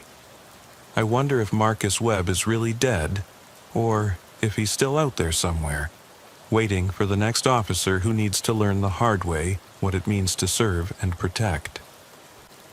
I wonder if I'm really Officer Sarah Chen, or if I'm someone else entirely. Someone who's been pretending to be a police officer for years without realizing it. I wonder if the woman I saved in that basement was real, or if she was just another hallucination, another manifestation of my guilt and desire for redemption. But then, I remember the feel of her pulse under my fingers, weak but steady. I remember the tears in her eyes when I cut her free from the restraints. I remember the way she said "thank you" over and over again, like it was the only words she knew. That was real. That had to be real. And if that was real, then maybe everything else is real too. Maybe I really am Officer Sarah Chen. Maybe I really did fail Marcus Webb, and maybe I really did learn from that failure. Maybe the ghosts that haunt me are just the price of being human, of caring enough to feel guilty when we fail. Or maybe I'm still sitting in that patrol car on Highway 395, staring at an empty stretch of a highway, slowly freezing to death, while my mind creates elaborate fantasies to avoid facing the truth. Maybe the real Sarah Chen died that night, and everything since then has been the death dream of a woman who couldn't live with her own guilt. I don't know. I may never know. But I know this. Tomorrow night, I'll put on my uniform again. I'll get in my patrol car and drive the dark highways of Spokane County. I'll answer the calls that come in, help the people who need help, and search for the people who are lost. And if I find an abandoned car on the side of the road, if I find a body that shouldn't be there, if I find a note with my name on it, I'll deal with it. Because that's what police officers do. We face the darkness, even when the darkness is inside ourselves. We check the basement every time, no matter how scared we are of what we might find. My name is Officer Jake Morrison, and I've been patrolling the streets of Riverside County, California for 6 years now. I work the graveyard shift, 11 p.m. to 7 a.m., covering the rural areas east of the city where the suburbs give way to desert and the houses get farther apart. It's usually quiet work, mostly drunk drivers and domestic disturbances, the occasional break-in at one of the vacation homes that rich people from LA keep out here. Nothing that would prepare you for what happened on October 23, 2022. Nothing that could prepare anyone for a call like that. I'd been having a rough month personally. My wife, Linda, had filed for divorce in September, and I was living in a studio apartment above a pizza place in downtown Riverside. spending my days off drinking beer and watching TV. The job was the only thing keeping me together, the routine of it, the sense that I was still useful to somebody. Night patrol suited me fine, because it kept me away from people during normal hours, when I might have to pretend everything was okay. Out there in the dark, driving empty roads and answering calls from people who were usually having the worst night of their lives, I could just be a cop. I could focus on other people's problems instead of my own. The call came in at 2:47 a.m. I remember the exact time because I'd just been looking at my watch, counting down the hours until my shift ended. Dispatch said they'd received a 911 call from a residence on Mockingbird Lane, which was way out on the edge of my patrol area, maybe 20 miles from the nearest neighbor. The caller had reported an intruder in the house, said someone was trying to break in through the basement. But when dispatch tried to get more information, the line went dead. They'd been trying to call back for 10 minutes with no response. Mockingbird Lane was a winding dirt road that led up into the hills, lined with expensive houses that people from the city used as weekend retreats. Most of them were empty during the week, which made them attractive targets for burglars who knew the owners wouldn't be back until Friday night. I'd been up that way a few times over the years, usually for false alarms triggered by coyotes or equipment malfunctions. But something about this call felt different. Maybe it was the way dispatch had described the caller's voice, how scared and desperate she'd sounded before the line cut out. The drive took me about 15 minutes, winding up through the hills on roads that weren't much more than fire breaks. My headlights cut through the darkness, illuminating scrub brush and the occasional reflective eyes of some animal watching from the shadows. The house was at the end of Mockingbird Lane, a big modern place with lots of glass and steel that looked out of place among the desert landscape. There were lights on inside, which was unusual for a house that was supposed to be empty most of the time. I parked at the bottom of the long driveway and called dispatch to let them know I'd arrived. The radio crackled with static, and I had to repeat myself twice before they acknowledged. Cell phone coverage was spotty out here, and the radio signal wasn't much better. I was essentially on my own until I could get back to civilization. I grabbed my flashlight and started walking up the driveway, keeping to the shadows and listening for any sounds that might indicate an intruder was still on the property. The house was bigger than it had looked from the road, maybe 4,000 square feet spread out over 2 levels. The architecture was ultra-modern, all clean lines and floor-to-ceiling windows that would give you spectacular views of the valley during the day. But at night, those same windows made the house look exposed and vulnerable, like a fishbowl lit up for anyone to see inside. I could see into what looked like a living room, with expensive furniture and abstract art on the walls. Everything looked normal, no signs of disturbance or struggle. I walked around the perimeter of the house, checking all the ground floor windows and doors. The front door was solid wood with no windows, and it was locked tight. The back door was glass, and I could see through it into a kitchen area. That door was locked too. All the windows I could reach were secure, with no signs of forced entry. If someone had broken in, they'd either been very skilled or they'd had a key. But as I made my way around to the side of the house, I found something that made my blood run cold. There was a set of basement windows at ground level, and one of them was broken. The glass had been shattered from the outside, leaving jagged shards around the frame. Fresh glass was scattered on the ground, glittering in my flashlight beam. Someone had definitely broken into this house, and recently. I called dispatch again to report the break-in and request backup, but all I got was static. I was completely on my own, which wasn't unusual for this part of my patrol area, but it made me nervous given the circumstances. I drew my service weapon and approached the broken window, trying to see into the basement. It was too dark to make out any details, but I could hear something moving around down there. Soft footsteps, maybe, or the sound of someone shifting furniture around. The smart thing to do would have been to wait for backup, but the caller had sounded terrified, and if there was still someone in the house who needed help, I couldn't afford to wait. I decided to go in through the front door if I could find a way, rather than climbing through a broken basement window in the dark. I went back to the front of the house and tried the door again, still locked.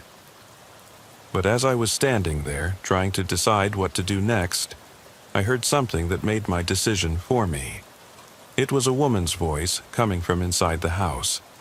She was calling for help, her voice muffled but clearly audible through the walls. "Help me," she was saying. "Please, someone help me. He's in the house. He's coming up from the basement." I didn't hesitate. I kicked in the front door, the wood splintering around the lock as the door swung open. I entered with my weapon drawn, announcing myself loudly. "Police, where are you? Call out to me." The interior of the house was even more impressive than it had looked from outside, with high ceilings and an open floor plan that made my voice echo. But I didn't have time to appreciate the architecture. I could still hear the woman calling for help, and her voice seemed to be coming from upstairs. I found the staircase and started climbing, keeping my back to the wall and my weapon ready. The second floor was a long hallway with several doors leading off it, probably bedrooms and bathrooms. The woman's voice was clearer now, coming from a room at the end of the hall. "In here," she was calling. "Please hurry, I think he's coming up the stairs." I reached the door and tried the handle. It was locked from the inside. "Ma'am, this is Officer Morrison with the Riverside County Sheriff's Department. Are you injured? Can you unlock the door?" "I can't," she replied, her voice shaking. "I'm tied up. He tied me up and left me here. Please, you have to break down the door. I can hear him on the stairs." I listened carefully, and sure enough, I could hear footsteps on the staircase I'd just climbed. Slow, deliberate footsteps, like someone was trying to be quiet but wasn't quite succeeding. Someone was definitely in the house with us, and they were heading this way. I kicked in the bedroom door, and it flew open with a crash. The room was dark except for a small lamp on a nightstand, but I could see a woman sitting on the bed.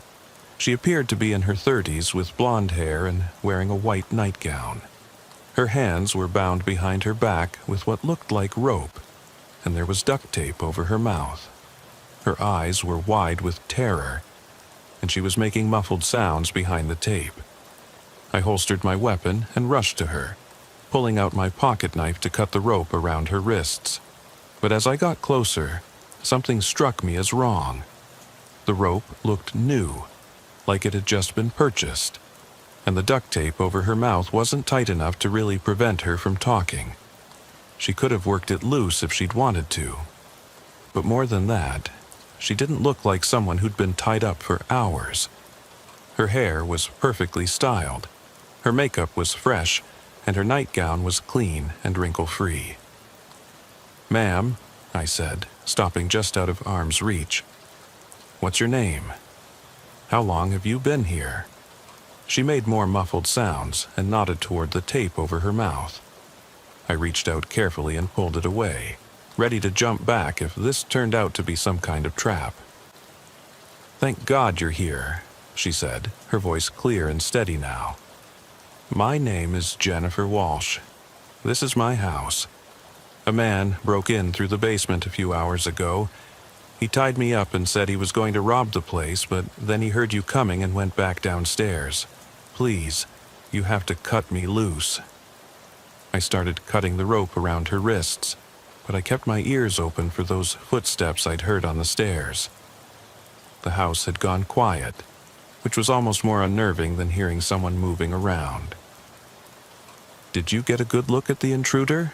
I asked. "Can you describe him?"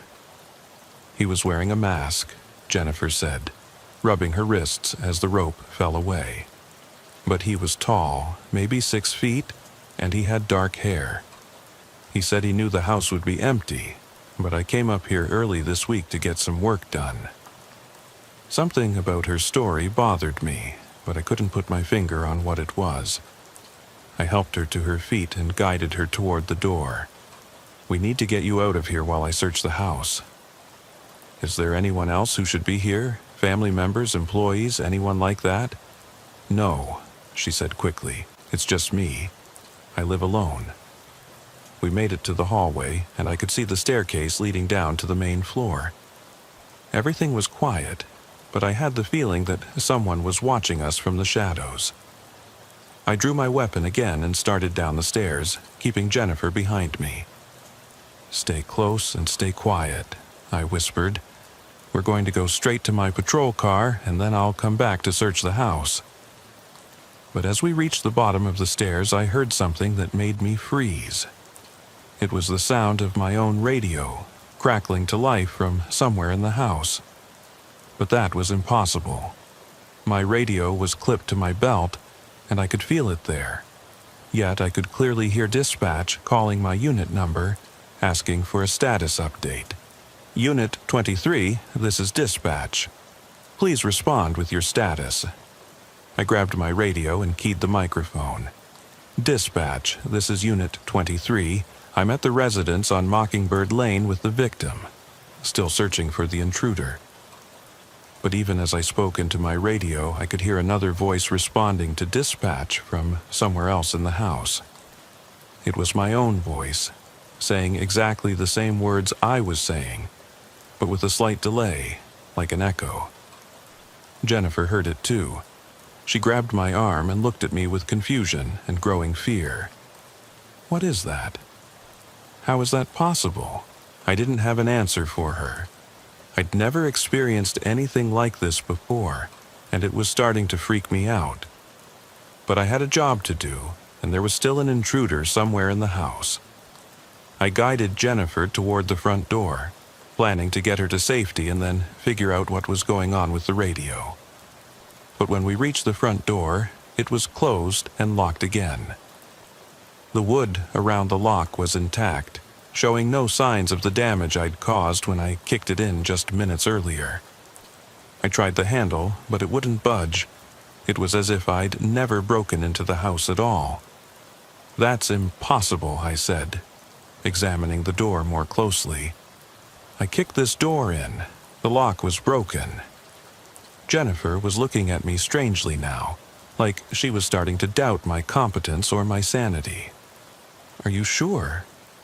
Maybe you came in through a different door?" But I knew what I'd done. I remembered the sound of the wood splintering, the way the door had swung open. I checked the other doors on the main floor, but they were all locked tight.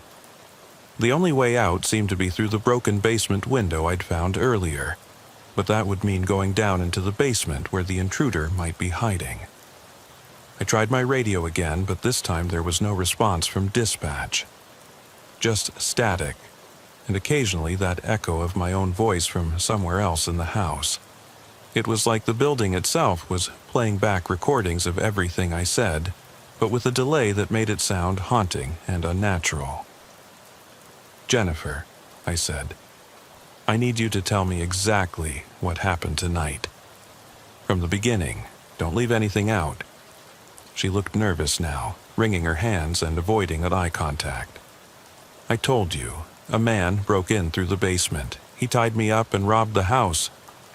"What did he steal?" I don't know. I was tied up in the bedroom. I couldn't see what he was doing. But you said he robbed the house. How do you know he took anything if you couldn't see him?" Jennifer didn't have an answer for that. She just stared at me with those wide, frightened eyes, and I realized that something was very wrong with this whole situation. The story didn't add up. The physical evidence didn't match what I remembered doing, and now I was hearing impossible sounds from my own radio. I decided to check the basement, despite the risk. If there really was an intruder down there, I needed to find him. And if there wasn't, then I needed to figure out what was really going on in this house. I found a door that led to the basement stairs and opened it carefully, my weapon drawn and my flashlight ready. The basement was finished, with carpet on the floor and wood paneling on the walls. It looked like it had been set up as a recreation room, with a pool table and a big screen TV. But it was also obviously abandoned, with dust covers over the furniture and a musty smell that suggested it hadn't been used in months. I made my way carefully through the room, checking behind the pool table and in the corners where someone might be hiding. That's when I found the broken window I'd seen from outside. But instead of glass scattered on the floor, the area was clean. The window was intact, with no signs of damage. I examined it closely with my flashlight, but there were no cracks, no missing pieces, nothing to suggest it had ever been broken. I was starting to feel like I was losing my mind. I knew what I'd seen outside.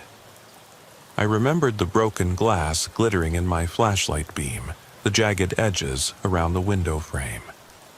But now there was no evidence that any of it had happened. I went back upstairs, my mind racing. Jennifer was still standing by the front door, and she looked at me expectantly as I emerged from the basement. "Did you find anything?" she asked.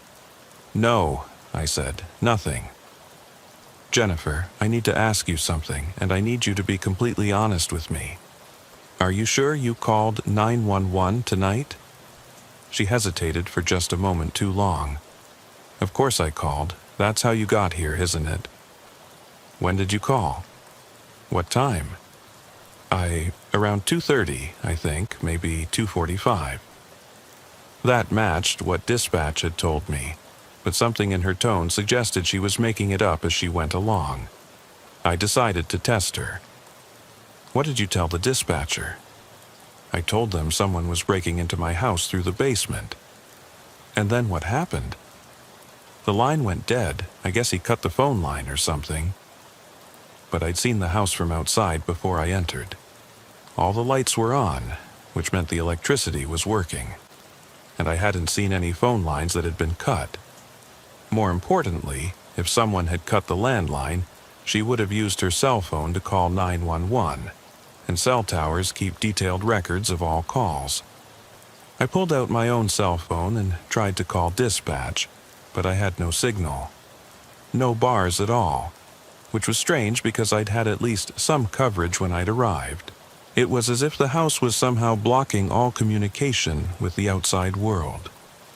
"Jennifer," I said, "I think we need to leave. Something isn't right here." But when I turned to look at her, she was gone. I spun around, searching the room, but she was nowhere to be seen. I called her name, but there was no response. I checked the other rooms on the main floor, then went back upstairs to the bedroom where I'd found her. It was empty, with no signs that anyone had ever been there. The rope and duct tape I'd cut away were gone, and the bed looked like it hadn't been slept in. I was alone in the house, and I was starting to panic. Nothing made sense anymore. I couldn't trust my own memory, couldn't trust what I was seeing, couldn't even trust my own equipment. I tried the front door again, but it was still locked. I went to the back door, but that was locked too. I was trapped inside with no way to communicate with the outside world. That's when I heard the footsteps again, slow and deliberate, coming from somewhere upstairs. But this time, I recognized the rhythm of the steps. They matched my own gait exactly, the way I walked when I was being careful and trying not to make noise. Someone was walking around upstairs, and they were walking exactly like me. I drew my weapon and headed for the stairs, but as I reached the bottom step, I heard my own voice calling out from above. "Police! Where are you? Call out to me." It was exactly what I'd said when I'd first entered the house, but now someone else was saying it. I climbed the stairs slowly, my heart pounding. The voice came again, from the bedroom at the end of the hall. "Ma'am, this is Officer Morrison with the Riverside County Sheriff's Department. Are you injured? Can you unlock the door?" I reached the bedroom and found the door standing open. Inside, I could see myself kneeling beside the bed, cutting rope away from Jennifer's wrists. But I was also standing in the hallway watching myself. It was like looking at a movie of something that had happened earlier, except that the movie was happening in real time, right in front of me. The other version of me helped Jennifer to her feet and guided her toward the door.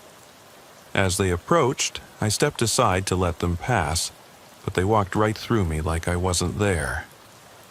I could feel a cold sensation as they passed, like walking through a freezer, but they showed no awareness of my presence.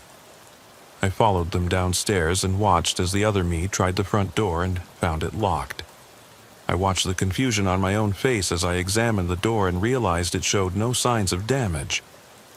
I watched Jennifer look at me with growing suspicion and fear, and I listened as I asked her to tell me exactly what had happened, knowing that her story wouldn't add up.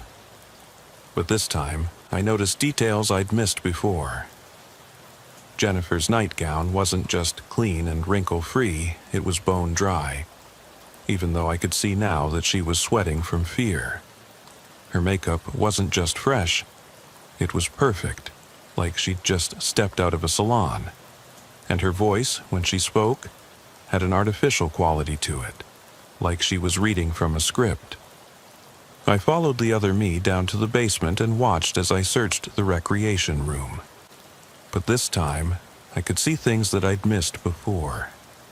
There were no footprints in the dust on the floor, no signs that anyone had been down here in months. And the window I'd thought was broken was obviously intact, with no damage whatsoever. When the other me came back upstairs, I watched the conversation with Jennifer about the 911 call. But this time, I could see the lies in her facial expressions, the way she paused before answering each question, the way she looked away when she was making something up. It was obvious that she'd never called 911. Obvious that her whole story was fabricated. And then I watched as the other me turned to look for Jennifer and found that she'd disappeared. I watched the confusion and panic on my own face as I searched the house and found no trace of her. I watched myself try the doors and find them locked. Watched myself realize that I was trapped. But this time, I knew where Jennifer had gone. She was standing right next to me in the hallway, watching the scene play out just like I was. But when I turned to look at her, she wasn't Jennifer anymore. She was someone else entirely. Someone I recognized but couldn't quite place. "Do you understand now?" she asked, her voice completely different from the one she'd used when she was pretending to be a victim. "Understand what?" I asked, though I was starting to get a sick feeling in my stomach. "You're not the first officer to respond to this call," she said. "There have been others, dozens of others over the years. They all come here thinking they're responding to a break-in, thinking they're rescuing a victim. But there never was a break-in. There never was a victim." I stared at her, trying to process what she was telling me. "What are you saying?" "I'm saying you're not really here, Jake. You're not really responding to a call. You died 3 hours ago in a car accident on Highway 74, about 10 miles from here. You've been dead since 11:30 p.m. The words hit me like a physical blow. I tried to deny it, tried to remember driving to the house, but suddenly I couldn't. The memory was gone, replaced by something else. I remembered driving down Highway 74 in the rain, remembered seeing headlights coming toward me in my lane, remembered yanking the steering wheel to the right and feeling my patrol car leave the road. "No," I said, but my voice sounded weak even to me. "That's not possible. I'm here. I'm talking to you." "You're here because you can't accept that you're dead," she said gently. "You keep replaying this scenario over and over, trying to save someone, trying to prove that you're still a good cop. But there's no one to save, Jake. There never was." I looked at the other version of myself, still searching the house for a victim who didn't exist. I watched him try the doors again and again, trapped in a loop that would never end. and I realized that's what I'd been doing for hours, maybe days, replaying the same scene, making the same discoveries, having the same conversations. "How long have I been here?" I asked. "Time doesn't work the same way when you're dead," she said. "But in the real world, it's been 3 days since your accident. They're planning your funeral for tomorrow." I felt a crushing weight of sadness and regret. Linda would be at the funeral, probably crying for the marriage we'd lost as much as for my death. My partner would give a speech about what a good cop I'd been, even though I'd been struggling with depression and alcoholism for months. My parents would wonder where they'd gone wrong, how their son had ended up dead at 32 with nothing to show for his life but a failed marriage and a job that had slowly eaten away at his soul. "What happens now?" I asked. "That's up to you," she said. "You can keep replaying this scene forever, or you can let go. You can accept what happened and move on." "Move on to what?" "I don't know," she admitted. "Nobody knows what comes next, but it has to be better than this, than being trapped in the same nightmare over and over again." I looked at the other version of myself one more time. He was trying his radio again, getting only static and the echo of his own voice. He would keep trying, keep searching, keep believing that he could save someone if he just tried hard enough. But there was no one to save, and there never had been. "Okay," I said, "I'm ready to let go." The woman smiled, and suddenly I could see who she really was. She was Officer Maria Santos, who died in a motorcycle accident 5 years earlier. I'd known her at the academy, had worked with her a few times before she transferred to a different district. She'd always been kind, always been the one to help rookies who were struggling with the job. "It's time to go, Jake," she said, taking my hand. The house began to fade around us, becoming insubstantial like smoke. The other version of myself faded too, still trapped in his endless loop, but no longer my concern. I felt a weight lifting from my shoulders, a burden I'd been carrying for so long that I'd forgotten what it felt like to be without it. "Will I see them again?" I asked. "Linda, my parents, my friends." "Eventually," Maria said, "but not yet. They have their own lives to live, their own time to serve. You can't help them anymore, Jake. You can only help yourself." We walked together through the fading remnants of the house, through walls that were no longer solid, through a world that was no longer real. And as we walked, I felt the guilt and regret and sadness of my life beginning to fall away, piece by piece, like old clothes that no longer fit. Behind us, I could hear the other Jake still searching, still calling out for a victim who would never answer. But that wasn't my problem anymore. That wasn't my burden to carry. I was done being a cop, done trying to save people who didn't need saving, done trying to be something I'd never really been. I was ready for whatever came next, whatever lay beyond the endless repetition of failure and disappointment that my life had become. I was ready to be free. The last thing I heard as we walked away was the sound of my radio, crackling with static and echoing voices from a world I was finally leaving behind. And for the first time in years, I felt at peace. But even as we walked through that fading landscape, even as I felt the weight of my earthly burdens lifting away, I couldn't help but think about the other Jake still trapped in that house. He would keep searching, keep trying to save Jennifer, keep believing that if he just worked harder, tried longer, stayed more dedicated, he could make everything right. It was the curse of being a cop, I realized. We're trained to never give up, to always keep fighting, even when the fight is already lost. "What about him?" I asked Maria, looking back at the house that was now just a shimmer in the distance. "What about the version of me that's still in there?" Maria's expression grew sad. "He'll keep going until he learns what you just learned. Some spirits figure it out quickly. Others take years, decades even. There was one officer who got stuck in a loop for almost 50 years before he finally accepted what had happened to him. 50 years? The thought horrified me. How is that possible? Time isn't linear where we're going, she explained. A day can feel like a year, or a year can pass in what feels like minutes. It all depends on how tightly you're holding onto the world you left behind. We walked in silence for a while through what seemed like a vast gray space, neither light nor dark, neither warm nor cold. It was like being in a waiting room between worlds, a place where the rules of physics and reality didn't quite apply. I found myself thinking about my life, about all the things I'd done wrong and all the opportunities I'd missed. "Do you regret it?" I asked Maria. "Dying, I mean." She considered the question for a long time before answering. "I regret the things I didn't do more than the things I did. I regret not telling my partner how I felt about him. I regret not calling my mother more often. I regret spending so much time worried about my career that I forgot to actually live my life." I thought about Linda, about the fights we'd had in those last months before she filed for divorce.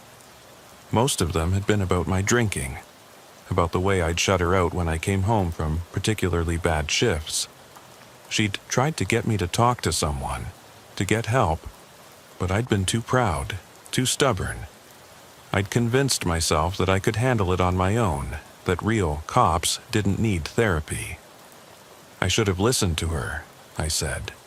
Linda, my wife. She knew I was struggling and she tried to help, but I pushed her away. "That's the thing about being alive," Maria said. "You always think you have more time. You always think you can fix things tomorrow, next week, next year. But time runs out faster than you expect." As we continued walking, I began to notice other figures in the gray space around us. Some were walking purposefully, like they knew where they were going.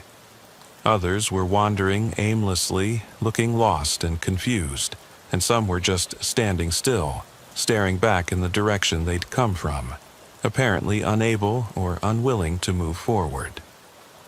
"Who are they?" I asked. "Other people making the transition," Maria said. "Some died peacefully, surrounded by family. Those are the ones who move through quickly. Others died suddenly, violently, or alone. They have a harder time letting go." I saw a woman in a hospital gown, probably in her 70s, walking with purpose toward something I couldn't see. She looked serene, at peace with whatever was happening to her. But nearby, I saw a young man in military fatigues, maybe 25 years old, sitting on what appeared to be a concrete barrier. He was staring back the way we'd come, and his face was filled with anguish. "He's been there for 6 months, Maria said, noticing my gaze. "Died in Afghanistan, left behind a pregnant wife. He can't accept that he'll never see his child born, never hold his son." "His son?" "The baby was born 3 months ago. Healthy boy, looks just like his father. But the soldier doesn't know that. And even if someone told him, I don't think it would help. He's convinced that his family needs him, that he has to find a way back to them."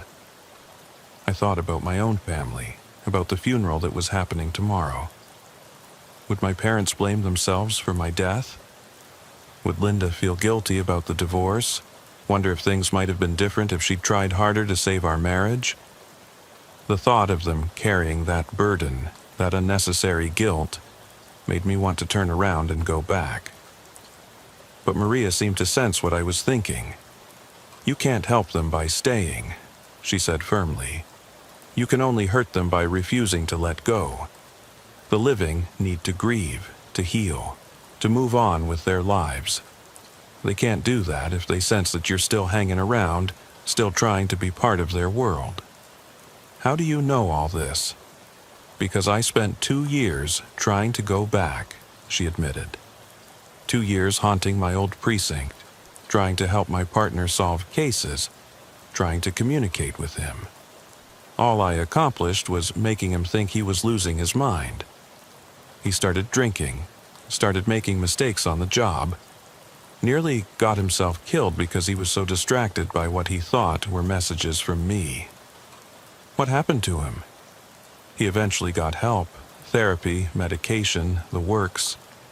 He's a good cop now, better than he was when I was alive, but it took him years to get there, years of struggling with guilt and grief that I made worse by not letting go. We passed another group of spirits, these ones dressed in what looked like period clothing from different eras. A man in a Civil War uniform was talking to a woman in a 1950s dress, comparing their experiences of death and transition. It was surreal, like walking through a museum where all the exhibits were alive and interactive. "How long have you been here?" I asked Maria. "5 years in your time, but it feels like both forever and no time at all," she said. "I help new arrivals make the transition. It's my job now, I guess, my penance for the time I spent trying to cling to my old life. Is that what I'll do? Help other cops who die? Maybe, or maybe you'll do something completely different. I don't think anyone knows for sure until they get there." "Where exactly is there?" Maria smiled. "You'll know when you see it." We walked for what felt like hours, though I had no real sense of time passing. The gray space began to change gradually, becoming less uniform, more varied. I started to see colors in the distance, soft and muted at first, then gradually brighter and more distinct. There were shapes, too, architectural forms that suggested buildings or structures, though nothing that looked quite like anything from the world I'd left behind. "Maria," I said, "can I ask you something personal?" "Of course." "When you died in that motorcycle accident, what was the last thing you thought about?" She was quiet for a long time, and I wondered if I'd asked something too painful, but eventually she spoke. "I was thinking about a case I'd been working on. A missing child, 8 years old, disappeared from her front yard while her mother was inside making lunch. We'd been searching for 3 weeks with no leads, no witnesses, nothing. I was on my way to interview a potential witness when the drunk driver hit me. Did they ever find her? Yes, but not until 2 years later. She'd been taken by a family friend, someone nobody suspected. She was found alive and returned to her family. But for 2 years, I was convinced that my death had somehow caused her to remain missing. That if I'd just lived long enough to conduct that interview, I could have solved the case and brought her home. But that wasn't true. No, it wasn't. The interview I was going to wouldn't have led anywhere. The person I was going to see didn't know anything useful. But I spent 2 years believing that my death had somehow failed that little girl, and that belief kept me trapped between worlds. I thought about my own unfinished cases, the investigations I'd been working on when I died. There was a string of convenience store robberies that I'd been tracking, a domestic violence case where I was worried the husband might escalate to murder, a missing person report that had just come in the day before my accident. Would those cases go unsolved because I wasn't there to work them? Would people suffer because I'd failed them by dying? "You're doing it right now," Maria said, apparently reading my thoughts. "You're creating chains that will bind you to the old world. You have to let go of the idea that you're indispensable, that the world can't function without you." But what if I could have made a difference? What if my death means that someone else dies who didn't have to? And what if your obsession with that possibility means you never move on? What if you spend the next 50 years trapped in loops like the one you just escaped, replaying scenarios over and over, trying to save people who don't need saving? She had a point, but it was hard to accept. My whole identity had been built around being a protector, a solver of problems, a person who stood between chaos and order. How do you let go of something that fundamental to who you are? It's the hardest part for cops, Maria said, as if reading my mind again. We're trained to take responsibility for everything, to believe that we can control outcomes through sheer force of will. But death is the ultimate loss of control, and learning to accept that is part of the transition. As we continued walking, the colors in the distance became clearer and more defined. I could see what looked like a city, but unlike any city I'd ever seen before. The buildings seemed to be made of light itself, shifting and flowing like liquid while maintaining their structural integrity. There were people moving between the buildings, but they moved with a fluid grace that suggested they were no longer bound by the physical limitations of human bodies. "Is that where we're going?" I asked. "That's one of the places you could go," Maria said. "There are many options, many different paths. Some people choose to rest for a while, to process their earthly experiences before moving on to new challenges. Others choose to immediately begin new forms of existence, new types of learning and growth. What did you choose?" "I chose to help others make the transition, at least for now." It felt like a natural extension of the work I did as a police officer, just on a different scale. We were getting closer to the City of Light, and I could see that it was even more magnificent than it had appeared from a distance. The buildings seemed to pulse with their own internal energy, and I could hear what sounded like music, though it was unlike any music I'd ever heard before. It was as if the city itself was singing, harmonizing with the movements and activities of its inhabitants. But even as I marveled at the beauty of what lay ahead, I found myself looking back one more time toward the gray space we'd left behind. Somewhere back there, the other Jake was still trapped in that house, still searching for Jennifer, still trying to solve a case that had no solution. And beyond that, in the world of the living, Linda was probably picking out clothes for my funeral. My parents were probably struggling to understand how their son had died so young. And my fellow officers were probably trying to figure out how to carry on without me. "The hardest part," Maria said gently, "is accepting that they'll be okay without you. That they'll grieve for a while, but then they'll heal and move on and build new lives that don't include you. It feels like a betrayal, like you're abandoning them. But it's actually the greatest gift you can give them. How is abandoning them a gift? Because holding on to them, trying to remain part of their world, keeps them trapped in their grief. It prevents them from healing, from growing, from becoming the people they're meant to become after you're gone. Love isn't possession, Jake. Real love is letting go when it's time to let go." As we approached the city, I began to feel a strange sensation, like I was becoming lighter, less solid. It wasn't frightening exactly, but it was profoundly different from anything I'd ever experienced. It was as if the very atoms of my being were loosening their bonds, preparing to transform into something new. "What's happening to me?" I asked. "You're beginning the final transition," Maria said. "Your earthly form is dissolving, and you're becoming something new. It's natural, part of the process. Will I still be me?